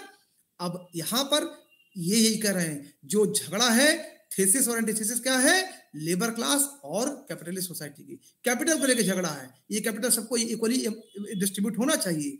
तो जब सबको इक्वली डिस्ट्रीब्यूट हो जाएगा तब पूर्ण सत्य को प्राप्त हो जाएगा, पूर्ण सत्य प्राप्त हो जाएगा, ये अकॉर्डिंग टू कार्ल मार्क्स। तो अब सबको जब इक्वली डिस्ट्रीब्यूट, यानी जब तक कैपिटलिस्ट सोसाइटी हटेगी नहीं, लॉ खत्म नहीं होगा, स्टेट खत्म नहीं होगा, तब तक जो है पूर्ण सत्य की प्राप्ति नहीं होगी, यानी समस्या का पूरा हल नहीं मिलेगा। और ये कहते हैं कि एक दिन ऐसा आएगा जबकि कैपिटलिस्ट सोसाइटी हारेगी और लेबर क्लास जीतेगा, जब एक ही क्लास बचेगा तो पूर्ण सत्य की प्राप्ति हो जाएगी। तो वहां पर राज्य की आवश्यकता नहीं है, वहां पर स्टेट की आवश्यकता नहीं है, वहां पर लॉ की आवश्यकता नहीं है, फिर वहां पर लोग नेचुरली लोग रहने लगेंगे और कोई दिक्कत नहीं आएगी। इतना पॉइंट क्लियर हो गया? जी सर। अच्छा, अब मैं आपको वहां पर जो ब्रीफ में बताया था, प्रोलेटेरिएट क्लास, सर्वहारा वर्ग, मैंने कहा था कि जब बुर्जुआ सोसाइटी से कॉन्फ्लिक्ट चालू हो जाएगा तो अल्टीमेटली जीतने का तो किससे होगा? लेबर क्लास से होगा। लेबर क्लास को सर्वहारा वर्ग कहते हैं। प्रोलेटेरिएट क्लास यानी सप्रेस क्लास, जो दबे कुचले हैं क्लास के लोग, वर्ग के लोग, उन्हें कहते हैं प्रोलेटेरिएट या क्लास या सर्वहारा वर्ग कहते हैं। लेबर क्लास कह सकते हैं, सप्रेस क्लास कह सकते हैं। ठीक है, अब सवाल उठता है सर्वहारा वर्ग क्या है? तो वही कैपिटलिस्ट यानी पूंजीवाद के अंतर्गत जो इंडस्ट्रियल वर्कर्स हैं, औद्योगिक कामगार जो है, का एक विशाल वर्ग, एक बड़ा वर्ग, ठीक है ना, जो कि कॉमन मैन की श्रेणी में आता है, यानी आम आदमी यानी जनसाधारण की श्रेणी में आता है, वो लेबर क्लास है। ठीक है, और जो इंडस्ट्रियल वर्कर के पास प्राइवेट प्रॉपर्टी नहीं होती, उनके पास कैपिटलिस्ट की तरह अपनी संपत्ति नहीं होती, प्राइवेट प्रॉपर्टी नहीं होती, ये केवल कैपिटलिस्ट के पास होता है। और यह केवल अपने लेबर पावर, जो श्रम शक्ति है, इसके बल पर जीवन यापन के लिए मजबूर होता है, विवश होता है। यह है प्रोलेटेरिएट क्लास, यह है सर्वहारा वर्ग, लेबर क्लास। तो वो मजबूर होता है कि केवल लेबर के सहारे अपने जीवन का यापन कर सके। और जब बुर्जुआ सोसाइटी में लॉ का प्रयोग as an instrument of suppression होने लगा, यानी उनके दमन के लिए कानून का प्रयोग होने लगा, तो लेबर क्लास के अगेंस्ट होने लगा। तो ऐसी स्थिति में लेबर क्लास ने विरोध किया, और जब लेबर क्लास ने विरोध किया तो कार्ल मार्क्स का कहना है कि लेबर जो है हमारा और ये उनका ये कहती है कैपिटलिस्ट सोसाइटी का मानना था कि जो लेबर है ये हमारा नहीं हो सकता है। ठीक है ना, लेबर हमारा नहीं, उनका कहना कि और लेबर जो है हमारा और पूंजी जो है हमारी चली जाएगी, ये सोचते थे। तो इसीलिए लेबर क्लास कहती थी नहीं, ये लेबर केवल हमारा रहेगा और पूंजी आपका होगा, ऐसा हम नहीं होने देंगे। तो इसलिए should be distributed equally to all, सबको समान रूप से डिस्ट्रीब्यूट होना चाहिए, और है ना। तो इसलिए ये कॉन्फ्लिक्ट स्टार्ट हुआ, और अल्टीमेटली वो कहते हैं जब इस कॉन्फ्लिक्ट में मैन पावर यानी लेबर क्लास, जिसकी मेजॉरिटी ज्यादा है, पॉपुलेशन ज्यादा है, वो जीतेगी, और जब जीतेगी तो क्लासलेस सोसाइटी, वर्ग विहीन समाज, यानी अब वहां पर कैपिटलिस्ट सोसाइटी नहीं रह जाएगी, वर्ग विहीन समाज स्थापित हो जाएगा। और जब क्लासलेस सोसाइटी हो जाएगा तो ऐसी स्थिति में कैपिटलिस्ट एंड बुर्गोइज ये एलिमेंट हैव बीन एलिमिनेटेड। ये जो कैपिटलिस्ट सोसाइटी है, ये बुर्जुआ सोसाइटी है, ये अपने आप एलिमिनेट हो जाएगा, समाप्त हो जाएगा, और केवल एक क्लास बचेगा, वो क्लास ही नहीं, कोई क्लास नहीं रहेगी, लेबर क्लास बचेगा तो क्लास नहीं रहेगा। जब दो तरह के लोग हो तब क्लास बनता है, वर्ग बनता है। जब अकेला रहे तो वर्ग बनता नहीं, इसलिए वो कोई क्लास नहीं रह जाएगा और क्लासलेस सोसाइटी इवॉल्व हो जाएगी। तो अब जाकर के कार्ल मार्क्स कहते हैं कि जब क्लासलेस सोसाइटी एस्टैब्लिश हो जाएगी, then it will be a perfect stage of communism, यानी साम्यवाद का ये वास्तविक चरण होगा। साम्यवाद तब जाकर के स्थापित होगा और लोगों के अधिकार अपने आप मिल जाएंगे। क्लियर हो गया इतनी पॉइंट? yes. अब सवाल उठता है यहां पर कि अच्छा कि भाई आप जो है जो क्लास डिवीजन ऑफ सोसाइटी कर रहे हैं वो कैसे करेंगे? ठीक है, किस तरह से किया गया? तो क्लास जो सोसाइटी हुआ वो दो तरह के लोगों के बीच में हुआ, haves and haves not. Haves and have nots माने धनवान व्यक्ति और निर्धन व्यक्ति, दोनों के बीच में जो दो क्लास बने। इस तरह से करके जो धनवान व्यक्ति है वो डोमिनेंट क्लास था, प्रभावशाली था, प्रभुत्व वर्ग था, और जो हैव नॉट जिसके बाद निर्धन जो वर्ग थे, लेबर क्लास जिसे कहते हैं, वो पराधीन वर्ग था, वो डिपेंडेंट क्लास था। इसीलिए क्लास कॉन्फ्लिक्ट दोनों के बीच में हुआ और क्लास कॉन्फ्लिक्ट होने के नाते, वर्ग संघर्ष होने के नाते अल्टीमेटली कार्ल मार्क्स मानते हैं वो जीता और जीत करके क्लासलेस सोसाइटी आया। अब सवाल उठता है यहाँ पर, ठीक है ना, after emergence of classless society what happened? जब क्लासलेस सोसाइटी इमर्ज हो गया तो घटना क्या घटी? बहुत समय तो नहीं ज्यादा निकल गया,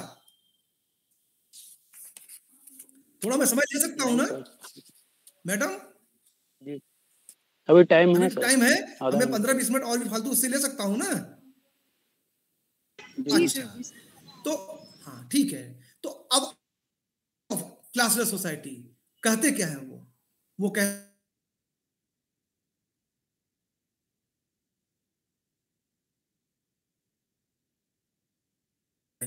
विलुप्त हो जाएंगे। Why? Because state and law are temporary phenomena. ध्यान रखिएगा, वो कहते हैं जो स्टेट और लॉ है ये अस्थायी घटना है, ये टेम्पररी फिनोमेना है, ये परमानेंट नहीं है। टेम्पररी क्यों कहा? जब तक कैपिटलिस्ट हैं तभी तक चलेगा, उसके बाद इनकी दादागिरी या तानाशाही नहीं चलेगी। ये जो लॉ को तानाशाही के रूप में ले रहे हैं ये नहीं चलेगा, और अगर तानाशाही करेंगे तो एक दिन झगड़ा होगा, कॉन्फ्लिक्ट होगा और अल्टीमेटली उन्हें हारना पड़ेगा, और जब हार जाएंगे तो ये सब तानाशाही वाले जितने भी एलिमेंट्स हैं, लॉ एंड स्टेट, ये स्वतः समाप्त हो जाएंगे। ये टेम्पररी फिनोमेना है, ये अपने आप समाप्त हो जाएगा। तो there will be no need of law and state, law और state shall wither away. Wither away का मतलब होता है कि विलुप्त हो जाना, यानी वो समाप्त हो जाएगा। इसका मतलब अगर सामान्य भाषा में बोले तो there shall be no state number 1 and there shall be no law. न कानून होगा, न राज्य होगा, न सरकार होगी, न कानून होगा। Point clear? पहला पॉइंट क्लियर होगा? जी सर। जी सर क्लियर। इसमें बोल देंगे तो मुझे पता लग जाएगा मेरी आवाज पहुंच रही है ना? Okay. Second part, with the evolution of classes, जैसे क्लास यानी वर्गविहीन समाज हो गया, जैसे ही वर्ग जो है समाप्त हो गया, उससे दो घटनाएं घटेंगी। पहला ये कि the power of the state would disappear, जो राज्य की शक्ति है वो समाप्त हो जाएगी। जब राज्य समाप्त तो राज्य की शक्ति समाप्त, राज्य की शक्ति कहां रह गई? और दूसरा, जो गवर्नमेंटल फंक्शन है, जो सरकारी क्रियाकलाप है, कार्य है, that will be transformed into simple one, एक व्यक्ति में निहित हो जाएगी। ठीक है ना, कि अगर कोई समस्या है तो उसे निपटा लेगा। अब समस्या यह है कि कह रहे हैं राज्य की आवश्यकता नहीं है, लेकिन वो एक व्यक्ति में निहित हो जाएगी। तो अभी इसको मैं और क्रिटिसिज्म जब बताऊंगा तो क्लियर कर दूंगा कि ये पॉइंट मुझे इनकी ठीक नहीं लगती। वो एक व्यक्ति में निहित हो जाएगी, यानी जो उनका जो स्टेट का जो रोल है, पावर है, वो डिसअपियर हो जाएगा, समाप्त हो जाएगा। लेकिन वो अगर कोई समस्या आती तो एक व्यक्ति में निहित हो जाएगी। वह व्यक्ति क्या भी बताऊंगा, चिंता मत करिए, है ना। और तीसरी बात यह है कि गवर्नमेंट, उसमें क्या था, गवर्नमेंट ओवर पर्संस, जो सरकार थी वो लोगों पर शासन करती थी, रूल करती थी बुर्जुआ सोसाइटी में। लेकिन क्लासलेस सोसाइटी में जो गवर्नमेंट ओवर पर्संस था, जो ये नेचर था सरकार का कि लोगों पर शासन करने के लिए सरकार बनी थी, it is replaced by the, जो अमेरिकन 1% चली जाएगी, उसका जवाब दे रहे हैं। उनसे पूछा गया कि जब लॉ समाप्त हो जाएगा, जब स्टेट चली जाएगी, तो क्या आप इस बात की गारंटी दे पाएंगे कि कन्फ्लिक्ट नहीं होगा लोगों में? ये तो मानव स्वभाव है। ग्रोशस, हॉब्स, लॉक, रूसो से पूछिए, वो कहते हैं मनुष्य जो है वह स्वभाव से बर्बर होता है, क्रूएल होता है। तो जब स्वभाव से क्रूएल होता है, शैतान होता है, शरारती होता है, अभी थोड़ा सा मौका को दे दीजिए, हम आप भी शरारत करने लगेंगे। ठीक है ना? हम अपने अभी कॉलेज जो बचपन में जहां पढ़े वहां चले जाएंगे तो वहां लगेंगे बालपन करने, चाहे हमारा उम्र कितना 55 साल का हो। तो ये स्वभाव होता है उसका, बर्बरपन होना, शरारती होना, ये स्वभाव होता है, मानव स्वभाव है। तो जब मानव स्वभाव है उसका, तो वो कन्फ्लिक्ट क्यों नहीं होगा? जब वो बर्बरपन उसमें है, उसमें क्रूअल अप्रोच उसके में इनबिल्ट है, तो नेचुरली वो कहीं न कहीं से वह ऐसा आचरण करेगा कि एक दूसरे के साथ, हितों के साथ छेड़छाड़ हो। जब हितों के साथ छेड़छाड़ हो, आप कह रहे हैं स्टेट नहीं होगा, आप कह रहे हैं लॉ नहीं होगा, यानी कानून और राज्य नहीं होगा, then how such an act will be regulated? ऐसी चीज, और वो कल के दिन किसी की संपत्ति को छीनने लगे, तो how this person can be regulated? इन लोगों को रेगुलेट कैसे किया जाएगा? तो ऐसे में कार्ल मार्क्स कहते हैं स्टेट खत्म हो गया कोई बात नहीं, लॉ खत्म हो गया कोई बात नहीं, लेकिन जो कहते हैं ना एक व्यक्ति में ट्रांसफर हो जाएगा, जो कह रहे गवर्नमेंट खत्म हो जाएगा लेकिन ये पावर एक व्यक्ति में ट्रांसफर हो जाएगा, वह है एडमिनिस्ट्रेशन ऑफ थिंग्स। कहते हैं कि एक वस्तुओं का प्रशासन जैसी संस्था रहेगी। वस्तुओं का प्रशासन यानी एक ऐसी संस्था होगी जो किसी के साथ अगर सब वस्तुओं के साथ छीना झपटी या कुछ किया जा रहा है तो उसके प्रशासनिक व्यवस्था को देखेगा। अब सवाल यहीं पे आ जाता है क्रिटिकल अप्रोच में, है ना, कि भैया आप जब कह रहे हैं कि एडमिनिस्ट्रेशन ऑफ थिंग्स होगा तो वो कुछ लोगों का होगा, तो वह कुछ व्यक्ति क्या जाकर कहेगा कि भैया आप किसी का सामान मत छीनिए, वो मान जाएगा? नहीं मानेगा। और नहीं मानेगा तो आप उसे रेगुलेट कैसे करेंगे? आपको कोई टूल चाहिए ना, हथियार चाहिए ना। अगर कोई नहीं मानेगा तो आपको डंडा मारना पड़ेगा ना। डंडा नहीं मारेंगे तो वो मानेगा कैसे? आपके कहने से मान लेगा। अगर कहने से पूरी दुनिया चल रही होती तो राज्य क्यों बनता, कानून क्यों बनता? नहीं बनता। इसलिए कहीं ना कहीं से स्थिति उनके सामने जब सवाल रखा गया तो उन्होंने कहा नहीं, ये एडमिनिस्ट्रेशन ऑफ थिंग्स दिखेगा, वस्तुओं का प्रशासन दिखेगा। तो वो कैसे दिखेगा, कौन से टूल से दिखेगा? तो स्वाभाविक तौर पे उसे भी कानून की आवश्यकता महसूस होगी, उसे भी कुछ नियम बनाने पड़ेंगे। और जैसे ही आपने नियम बनाया और उस नियम का पालन एडमिनिस्ट्रेशन ऑफ थिंग्स कर रही है, तो आपने कहीं न कहीं से जो एडमिनिस्ट्रेशन ऑफ थिंग्स है वो एडमिनिस्ट्रेशन ऑफ थिंग्स स्टेट के रूप में कन्वर्ट हो गई। फिर से वो राज्य का स्वरूप पकड़ लिया, क्योंकि वह एक संस्था के रूप में काम करने लगी। और फिर जो आपने जिस टूल के माध्यम से लोगों को रेगुलेट करने की कोशिश कर रहे हैं, वही टूल, वही नियम कानून का स्वरूप पकड़ लिया। फिर से आपने लॉ एंड स्टेट को इवॉल्व कर लिया, जिसको आप मना कर रहे हैं कि क्लासलेस सोसाइटी में लॉ एंड स्टेट की जरूरत नहीं पड़ेगी। तो इनकी ये बहुत बड़ी आलोचना है, जो कहते हैं law and state shall wither away, definitely not, it cannot be it shall not wither away, it will exist in the society at all times। इनका यह कहना कि खत्म हो जाएगा, ऐसा संभव ही नहीं है। पॉइंट क्लियर हुआ? सर क्लियर है। अच्छा, ये पहली आलोचना है। ये कहते हैं कि वस्तुओं के प्रशासन में चला जाएगा लेकिन उसको भी टूल चाहिए, ये स्टेट के रूप में काम करेगा, तो वो संभव नहीं है। ठीक है ना? अच्छा, अब आया कुछ और आलोचनाएं। ये तो आलोचना है, कुछ और आलोचनाएं मैं आपको बताता हूं। इनकी क्रिटिसिज्म है, सब पॉइंट ऑफ क्रिटिसिज्म चालू हो गया यहां से। कार्ल मार्क्स कहते हैं कि इकोनॉमिक वैल्यूज, कार्ल मार्क्स जो है पूरे अपने थीसिस में इकोनॉमिक वैल्यूज को प्रायोरिटी देते हैं, प्राथमिकता देते हैं, and rejected the role of law. कानून का जो भूमिका है उसको रिजेक्ट करते हैं। इसका अर्थ क्या हुआ? इसका अर्थ यह हुआ कि law always shall be determined by economic element। वो ये कहते हैं कि जब तक आर्थिक कोई तत्व नहीं आएगा तब तक लॉ का कोई रेलेवेंस नहीं है, है ना? आर्थिक कारण, कानून को पैदा करने के पीछे आर्थिक कॉन्फ्लिक्ट होता है, तभी कानून की आवश्यकता पड़ती है, ऐसा नहीं है। ठीक है? तो इस तरह से अगर देखा जाए, in such a way the role of law shall become secondary. गौड़ हो जाएगा वो, जो कानून की भूमिका गौड़ हो जाएगा। ठीक है? एंड दस law will lose its autonomy. जो विधि है अपनी स्वायत्तता खो देगी। क्यों? क्योंकि उसको तो जब तक इकोनॉमिक फैक्टर नहीं होगा तब तक उसको कोई पूछने वाला नहीं है। इनके हिसाब से इकोनॉमिक फैक्टर नहीं होगा तो लॉ की जरूरत ही नहीं, तो इकोनॉमिक फैक्टर होगा तब तो लॉ की जरूरत पड़ेगी। ऐसा नहीं है। लॉ की आवश्यकता केवल इकोनॉमी को रेगुलेट करने के लिए नहीं होती है, लॉ की आवश्यकता फैमिली को भी रेगुलेट करने की होती है, लॉ की आवश्यकता बहुत सारे अन्य कामों के लिए भी होती है।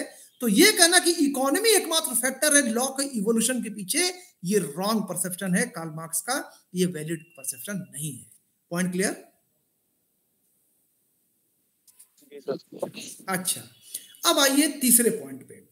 वो कहते हैं कि क्लासलेस सोसाइटी जब इवॉल्व हो जाती है तो कहते हैं there is no need of law, law की आवश्यकता महसूस नहीं है।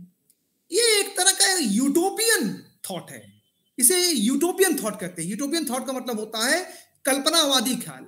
आप एक कल्पना कर रहे हैं कि जैसे ही क्लासलेस सोसाइटी हो जाएगी और खत्म हो जाएगा। अरे एडमिनिस्ट्रेशन ऑफ थिंग्स की बात आप करते हैं, एक तरफ कहते हैं वो रेगुलेट करेगा, तो रेगुलेट किस चीज करेगा? क्या हथौड़ी लेके रेगुलेट करेगा? किसी को मारेंगे, सर फोड़ देंगे तुम्हारा? भाई आप कोई कानून ही तो बनाएंगे ना।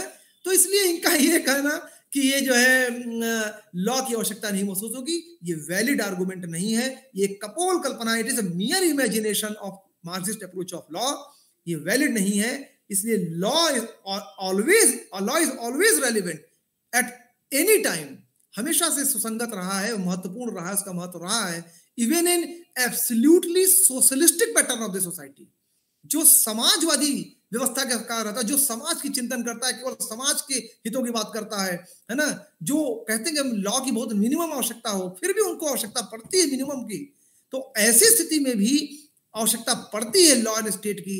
इनका ये कहना है कि लॉ क्लासलेस सोसाइटी इवॉल्व होते ही लॉ एंड स्टेट समाप्त हो जाएगा, यह कल्पना है, एक मियर इमेजिनेशन है, ये वैलिड कल्पना नहीं है। ठीक है ना? तो ऐसी स्थिति में इनका ये आर्गुमेंट ठीक नहीं है। ठीक है ना?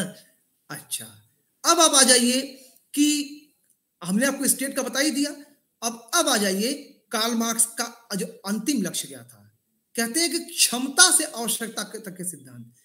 आप लोगों के क्षमता जैसी है उसी हिसाब से आवश्यकता के हिसाब से उसके जो है उसे चीजें दी जानी चाहिए। जैसी क्षमता है उस हिसाब से उसकी आवश्यकता डेवलप होगी और उसके हिसाब से उसको डिस्ट्रीब्यूट सामान किया जाना चाहिए। यानी प्रत्येक से उनकी क्षमता के अनुसार काम लिया जाएगा और प्रत्येक को उसकी आवश्यकता के अनुसार वस्तुओं का वितरण होगा। जैसी उसकी क्षमता होगी वैसा काम लिया जाएगा और जैसी आवश्यकता होगी वैसा उसका वितरण किया जाएगा। ये it is a very much difficult job. समझिए, ये बहुत कठिन काम है। क्यों कठिन काम है? अगर सरकार ऐसा करने लगे कि भाई क्षमता आपकी जितनी है उतना हम काम लेंगे। हर व्यक्ति की क्षमता अलग अलग होती है ना? हर व्यक्ति, अगर कानून बना दिया जाए इस तरह का तो हर व्यक्ति की क्षमता अलग होती है। हमारी क्षमता 10 घंटे पढ़ाने की है, किसी की क्षमता 3 घंटे पढ़ाने की है और किसी की क्षमता 5 घंटे पढ़ाने की है। हम 10 घंटा क्षमता पढ़ाए, 10 घंटा की क्षमता के हिसाब से पढ़ाए। आपने स्टेट ने सारी चीजें ले ली, हमने प्रोडक्शन किया 10 लाख टन गेहूं है, हमारी क्षमता 10 लाख टन गेहूं पैदा करने की थी। आपने उठा के सारा रख लिया, राज्य के पास, सरकार के पास रख लिया आपने। ठीक है, और हमारी आवश्यकता है, हम बहुत कम खाते हैं, पैदा तो करते हैं 10 लाख टन, खाते हैं हम 1 पाव, हमें आपने 1 पाव दिया। और दूसरी ओर कोई व्यक्ति है जो 10 किलो ही पैदा किया, खाता है वो 1.5 किलो, तो आपने उसके प्रोडक्शन के हिसाब से, आवश्यकता क्षमता के हिसाब से प्रोडक्शन काम कराया और उसकी आवश्यकता के हिसाब से आपने उसे डिस्ट्रीब्यूट कर दिया, वो 1.5 किलो खा गया। तो होगा क्या इससे? जो कम पैदा करके अधिक खा रहा है, ठीक है, और जो अधिक पैदा करके कम उसे दे रहे हैं आप, तो होगा क्या सोसाइटी में? कोई बताएगा? सर मोटिवेशन खत्म हो जाएगा ज्यादा काम करने का। हाँ, क्यों करना चाहेगा सर? हाँ, 2 घटनाएं घटेंगी।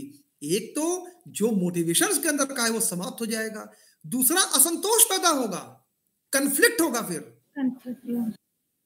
जिस कन्फ्लिक्ट को खत्म करने के लिए कार्ल मार्क्स आगे बढ़ रहा है कि कन्फ्लिक्ट खत्म हो और क्लासलेस सोसाइटी खत्म हो, फिर वो क्लास बन जाएगा तो, और फिर जो क्लास बनेगा तो कार्ल मार्क्स का जो थ्योरी है कि हमारा लक्ष्य क्या है, साम्यवाद को स्थापित करना, यानी क्लासलेस सोसाइटी, वर्गविहीन समाज स्थापित करना। फिर आप एक नए वर्ग का जन्म दे देंगे और कन्फ्लिक्ट को जन्म देंगे। एक दूसरा, जब मोटिवेशन खत्म हो जाएगा तो लोग प्रोडक्शन कम कर देंगे, तो उससे जो नेशनल ग्रोथ है पूरी दुनिया में इकोनॉमी चल रही है, उसका जो ग्रोथ है समाप्त हो जाएगा। तो जो मॉडर्न वेलफेयरिज्म का जो कॉन्सेप्ट है, जो आधुनिक कल्याणकारी जो राज्य का सपना है, वो अधूरा रह जाएगा। कल्याणकारी राज्य में लोगों को मुफ्त चिकित्सा, मुफ्त पानी, बहुत सारी चीजें मुफ्त दी जाती हैं, वो कैसे पूरा होगा? तो वेलफेयरिज्म को कहीं से समझ नहीं पाए कार्ल मार्क्स, जो कि उनकी थ्योरी में कम दिखता है, एक कमी दिखता है। अब आइए, मार्क्स जो है कहते हैं क्लास कॉन्फ्लिक्ट की बात करते हैं, वर्ग संघर्ष की बात करते हैं। यानी अर्थात क्या, इसका मतलब क्या है कि एक तरह का वो संदेश दे रहे हैं पूरी सोसाइटी को, पूरी दुनिया को। क्या करें कि अगर आपके हितों के साथ अन्याय हो रहा है तो संघर्ष करिए, युद्ध करिए। जब युद्ध करने की बात कोई करता है तो वो वायलेंस को बढ़ाने की बात करता है। और मॉडर्न सोसाइटी में वायलेंस का कोई स्थान नहीं है, ठीक है, बल्कि कोऑपरेशन का कॉन्सेप्ट है कि कोऑपरेट करिए, म्यूचुअली कोऑपरेट करिए। ड्यूगिट कहते हैं ना, पूरा सोसाइटी जो है म्यूचुअल इंटरडिपेंडेंट है। सोशल सॉलिडेरिटी का सिद्धांत आपने पढ़ा होगा, सामाजिक समेकता का सिद्धांत। तो कहते हैं म्यूचुअली इंटरडिपेंडेंट है सोसाइटी, एक दूसरे पर निर्भर है, आत्मनिर्भर, एक दूसरे पर निर्भर है। जब समाज एक दूसरे पर निर्भर है तो एक दूसरे को कोऑपरेट करके चलना पड़ेगा। लेकिन इनका जो सिद्धांत है वह कहीं न कहीं से वायलेंस को बढ़ावा देता है और सहयोग की संभावना, यानी जो कोऑपरेशन का जो कॉन्सेप्ट है उसको निगेट करता है, समाप्त करने की कोशिश करता है, जिससे कि मॉडर्न सोसाइटी को रन करना या इवॉल्व करना या मॉडर्न सोसाइटी में लोगों के साथ सामंजस्य बिठाना ये बहुत मुश्किल होगा इनके सिद्धांत के हिसाब से। Point clear? Yes sir. Next point है, अभी 10 मिनट और ले लें आप लोगों का, अलाउड है? हाँ ना बोल दीजिए। बस 10 मिनट और। बोर हो रहे हो तो मैं जल्दी खत्म कर दूंगा, मुझे कोई दिक्कत नहीं है ना। नहीं, बोर तो नहीं हो रहे? नहीं सर, काफी इंटरेस्टिंग है, मजा आ रहा है। ठीक है। अच्छा, कार्ल मार्क्स कहते हैं, ठीक है, कहते हैं कि भाई जो सर्वहारा अधिनायकवाद की बात करते हैं, सर्वहारा माने लेबर, अधिनायकवाद माने डिक्टेटरशिप, समझ में आता है बात? तो सर्वहारा का पक्ष लेते हैं, कहते हैं कि डिक्टेटरशिप ऑफ प्रोलेटेरिएट की बात करते हैं, यानी जो लेबर क्लास है उस कहते हैं वो डिक्टेटर होकर काम करेगा, वो अधिनायक, वो कैपिटलिस्ट से लड़ेगा, ठीक है। तो डिक्टेटरशिप को किसी भी सभ्य समाज में, किसी भी सभ्य व्यवस्था में, किसी भी लीगल सिस्टम में डिक्टेटरशिप को कोई स्थान नहीं होता। डिक्टेटरशिप का समर्थन जो करते हैं वो लोगों के फ्रीडम, स्वतंत्रता को बाधित करता है और लोगों के प्रॉपर्टी को खतरा पैदा करता है। अगर मैं डिक्टेटर हो जाऊं तो मैं आपके जमीन को कब हथिया लूंगा, आपकी प्रॉपर्टी को कब हथिया लूंगा, कोई गारंटी नहीं। और जब ऐसा करूंगा तो आपकी स्वतंत्रताएं स्वतः छीन जाएंगी, ठीक है। तो आपके फ्रीडम और आपकी प्रॉपर्टी को प्रोटेक्शन नहीं रह जाएगा। तो ऐसी स्थिति में आज के मॉडर्न सोसाइटी में अगर इस थ्योरी को हम लागू कर दें तो क्या होगा? लोगों की स्वतंत्रताएं छीनी जाएंगी। जिस स्वतंत्रता की आप लड़ाई लड़ रहे हैं एक तरफ, उसी स्वतंत्रता को आप छीनने की बात कर रहे हैं, क्या कह के?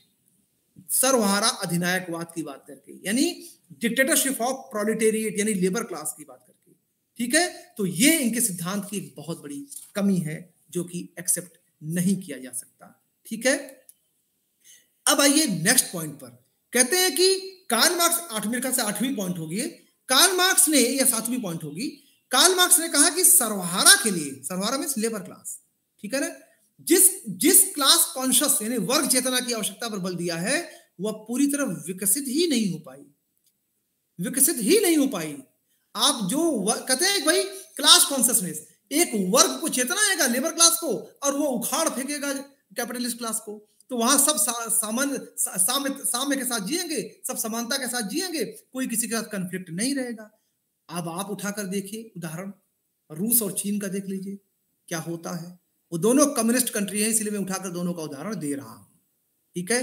रूस और चीन में क्या हुआ? वहां क्रांति हुई, मार्क्सिस्ट अप्रोच के बाद क्रांति हुई। क्रांति को व्यवहारिक आवश्यकताओं को देखते हुए क्रांति का जो नेतृत्व था वो गिने चुने लोगों के हाथों में केंद्रित हो गया। आप वहां देख लीजिए, वहां चाइना में क्या हुआ, किसके हाथ में? शी जिनपिंग के हाथ में है। क्या वो लेबर क्लास के हाथ में है? क्या वो लेबर क्लास क्या वो एक क्लास है? केवल एक व्यक्ति के हाथ में है। यानी पर्सनालिटी कल्ट को बढ़ावा मिला। पर्सनालिटी कल्ट का मतलब होता है व्यक्ति पूजा। व्यक्ति पूजा को बढ़ावा मिला। यही हाल रशिया में उठा के देख लीजिए, कौन है वहां पर रशिया में, बताइए? पुतिन। वहां पुतिन को मिल गया। वहां पुतिन तानाशाह बन के 30 साल 35 साल शासन करेंगे। यहां ये 30 साल 35 साल शासन करेंगे, फिर बढ़ा लेंगे। तो कहीं न कहीं से जो एक कम्युनिज्म का जो मूल उद्देश्य था कि हम वर्गविहीन समाज की स्थापना करेंगे, असल में वर्गविहीन समाज की स्थापना करते करते हुआ क्या? उस थ्योरी से वर्ग संघर्ष तो हुआ, लेकिन वर्ग संघर्ष का नतीजा ये निकला कि ये डिक्टेटर जो डिक्टेटोरियल प्रोलेटेरिएट की बात करते हैं, वो प्रोलेटेरिएट जो डिक्टेटोरियल प्रोलेटेरिएट था, वो कहीं न कहीं से पर्सनालिटी कल्ट में बदल गया, व्यक्ति पूजा में बदल गया। व्यक्ति में सब सारा पावर आ गया, कंसंट्रेट कर गया, और व्यक्ति पूजा जब होने लगा तो उसके कुछ दोष होते हैं। उस शासन व्यवस्था में वो दोष अपने आप आ गया। वो दोष क्या है? वो दोष है कि कलेक्टिव लीडरशिप, जो सामूहिक नेतृत्व है, उसको निगलेक्ट किया जाता है। वो चाहता था कि सामूहिक नेतृत्व हो, सब लोग मिलकर के डिसाइड करें सारी चीजें क्लासलेस सोसाइटी में, लेकिन यहां हुआ क्या? जो पुतिन कह देंगे वो होगा, जो शी जिनपिंग कह देंगे वो होगा। जो कलेक्टिव लीडरशिप थी, सामूहिक नेतृत्व था, उसको कुचल दिया गया। तो इसका मतलब अब जो कार्ल मार्क्स की आइडियोलॉजी है वो डेविएट हो चुका है आज के समाज में। एक दूसरा, जो व्यक्ति विशेष है, इंडिविजुअल, उसको सुपीरियर बना दिया गया, वो सर्वश्रेष्ठ हो गया, है ना? उसको सर्वश्रेष्ठ माना जाने लगा। देख ही रहे हैं शी जिनपिंग का और पुतिन का। और तीसरा पॉइंट ये है कि no place to the people's opinion. जनता की जो इच्छा थी, लेबर क्लास में यही तो क्लासलेस सोसाइटी एस्टेब्लिश करना चाहते थे कि जो जनता की इच्छा है वो आगे आए, जनता तय करे, जिससे कि जनता की इच्छा का सम्मान हो। अब जो इस तरह की व्यवस्था आ गई, पर्सनालिटी कल्ट यानी व्यक्ति पूजा की व्यवस्था आ गई, उसका नतीजा क्या निकला कि जनता की इच्छा का सम्मान ही खत्म हो गया। आप उठाकर देख लीजिए, वहां पर चाइना में स्टूडेंट्स ने जब विरोध किया सरकार का, तो उन्हें कुचल दिया गया। ये कौन सी मार्क्सिज्म थी? कौन सी कम्युनिज्म था? कहने को कम्युनिस्ट गवर्नमेंट है। तो इसलिए इसका मतलब हो गया कि जब जनता की इच्छा का सम्मान नहीं हुआ, तो देश दुनिया के हर एक संविधान में उठाकर देखिए, डेमोक्रेसी की बात होती है। ठीक है, डेमोक्रेसी को कुचल दिया गया, लोकतंत्र को कुचल दिया गया। इसका मतलब ये व्यवस्था जो थ्योरी लेके चले, वह थ्योरी जो डिक्टेटोरियल प्रोलेटेरिएट की बात किए, वह अब तानाशाही में बदल चुका है। वह जो है सामूहिक नेतृत्व की बात नहीं करता, वो पर्सनालिटी कल्ट में यानी व्यक्ति पूजा में बदल चुका है। और कहीं न कहीं से पीपल्स ओपिनियन यानी जनता की इच्छा का दुरुपयोग होता है, असम्मान होता है, जिसके कारण डेमोक्रेटिक वैल्यूज का ह्रास होता है, नुकसान होता है। पॉइंट क्लियर हुआ? और लास्ट में थोड़ा सा बचा है, बस डिस्कस करके खत्म कर देंगे। ठीक है, बहुत थोड़ा सा बचा है। क्लियर? खत्म? समझ में आ गया इतना? जी सर। अब आ जाइए, जो मार्क्सिस्ट थ्योरी है, तो क्रिटिसिज्म हम लोग देख रहे थे। मार्क्सिस्ट थ्योरी जो है उसका यूएसएसआर जो था, United states of union of Soviet socialist Republic, USSR, जब सोवियत संघ था, उसमें क्या हुआ? इसके कारण जो है धीरे धीरे चलता रहा। अंत में जाके एक परिस्थिति आई जब मिखाइल गोर्बाचेव, उनका पूरा नाम था मिखाइल एस गोर्बाचेव, ठीक है, मिखाइल गोर्बाचेव जब प्रेसिडेंट थे यूएसएसआर के, वो यूएसएसआर के अंतिम प्रेसिडेंट थे, ठीक है, उन्होंने क्या किया? मार्क्सिस्ट थ्योरी को बिल्कुल उलट दिया। कम्युनिस्ट गवर्नमेंट थी, यानी मैं बताना ये चाह रहा हूं कि जो मार्क्स की थ्योरी थी वह रिलेवेंट समय के साथ रही ही नहीं, वह इररिलेवेंट हो गई, क्योंकि उनकी थ्योरी का जो बेस था वो बेस बहुत मजबूत नहीं था। एक समय तक के लिए तो ठीक था, लेकिन हमेशा के लिए वो मजबूत नहीं रहा। ठीक है, तो उन्होंने क्या किया? He has abandoned the Marxist ideology, जो मार्क्स की आइडियोलॉजी थी उसको त्याग दिया। ठीक है, तो किया क्या? He seized power in the name of proletariat ruled for a long time। जो लेबर क्लास को प्रोटेक्ट का डिक्टेटरशिप होना चाहिए, इस बात को प्रोलेटेरिएट यानी लेबर क्लास यानी जो उनको प्रोटेक्ट करने के नाम पर उन्होंने शासन जो है लंबे समय तक अपने हाथ में ले लिया, एक तरह से डिक्टेटर के रूप में जो है व्यवस्था वहां पर कायम हो गया। ठीक है, उसके बाद कॉन्ट्ररी टू मार्क्सिस्ट अप्रोच, जो मार्क्सिस्ट अप्रोच था उसके विरोध में जाके गोर्बाचेव ने क्या किया, he has adopted a new party programme, एक नए प्रोग्राम को जन्म दिया। उस प्रोग्राम का जो नाम था वो दो नाम उन्होंने दिया, एक नाम था ग्लासनोस्त, GLASNOST, ग्लासनोस्त, और दूसरा था पेरेस्ट्रोइका, दूसरा था पेरेस्ट्रोइका। ठीक है ना, अभी हम दोनों डिस्कस करेंगे। तो ग्लासनोस्त पेरेस्ट्रोइका, PERESTROIKA,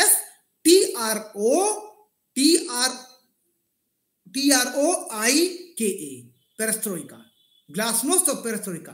ग्लासनोस्त का मतलब होता है ओपननेस, उन्होंने समाज को खुला, वहां पर जो बंधन था, एक जकड़न था, उसको खोल दिया, ओपननेस लाए हो। किस रूप में? जिससे कि पॉलिसी को रिफॉर्म किया जा सके, जो नीतियां हैं उन्हें बदली जा सके, और नीतियां जो कार्ल मार्क्स की थी उसे रिजेक्ट करना था, इसलिए उस नीति को बदलना था। हम इसे नहीं मानते, ये नहीं चलेगा। दूसरा जो है पेरेस्ट्रोइका, पेरेस्ट्रोइका जो है वो कहते हैं मींस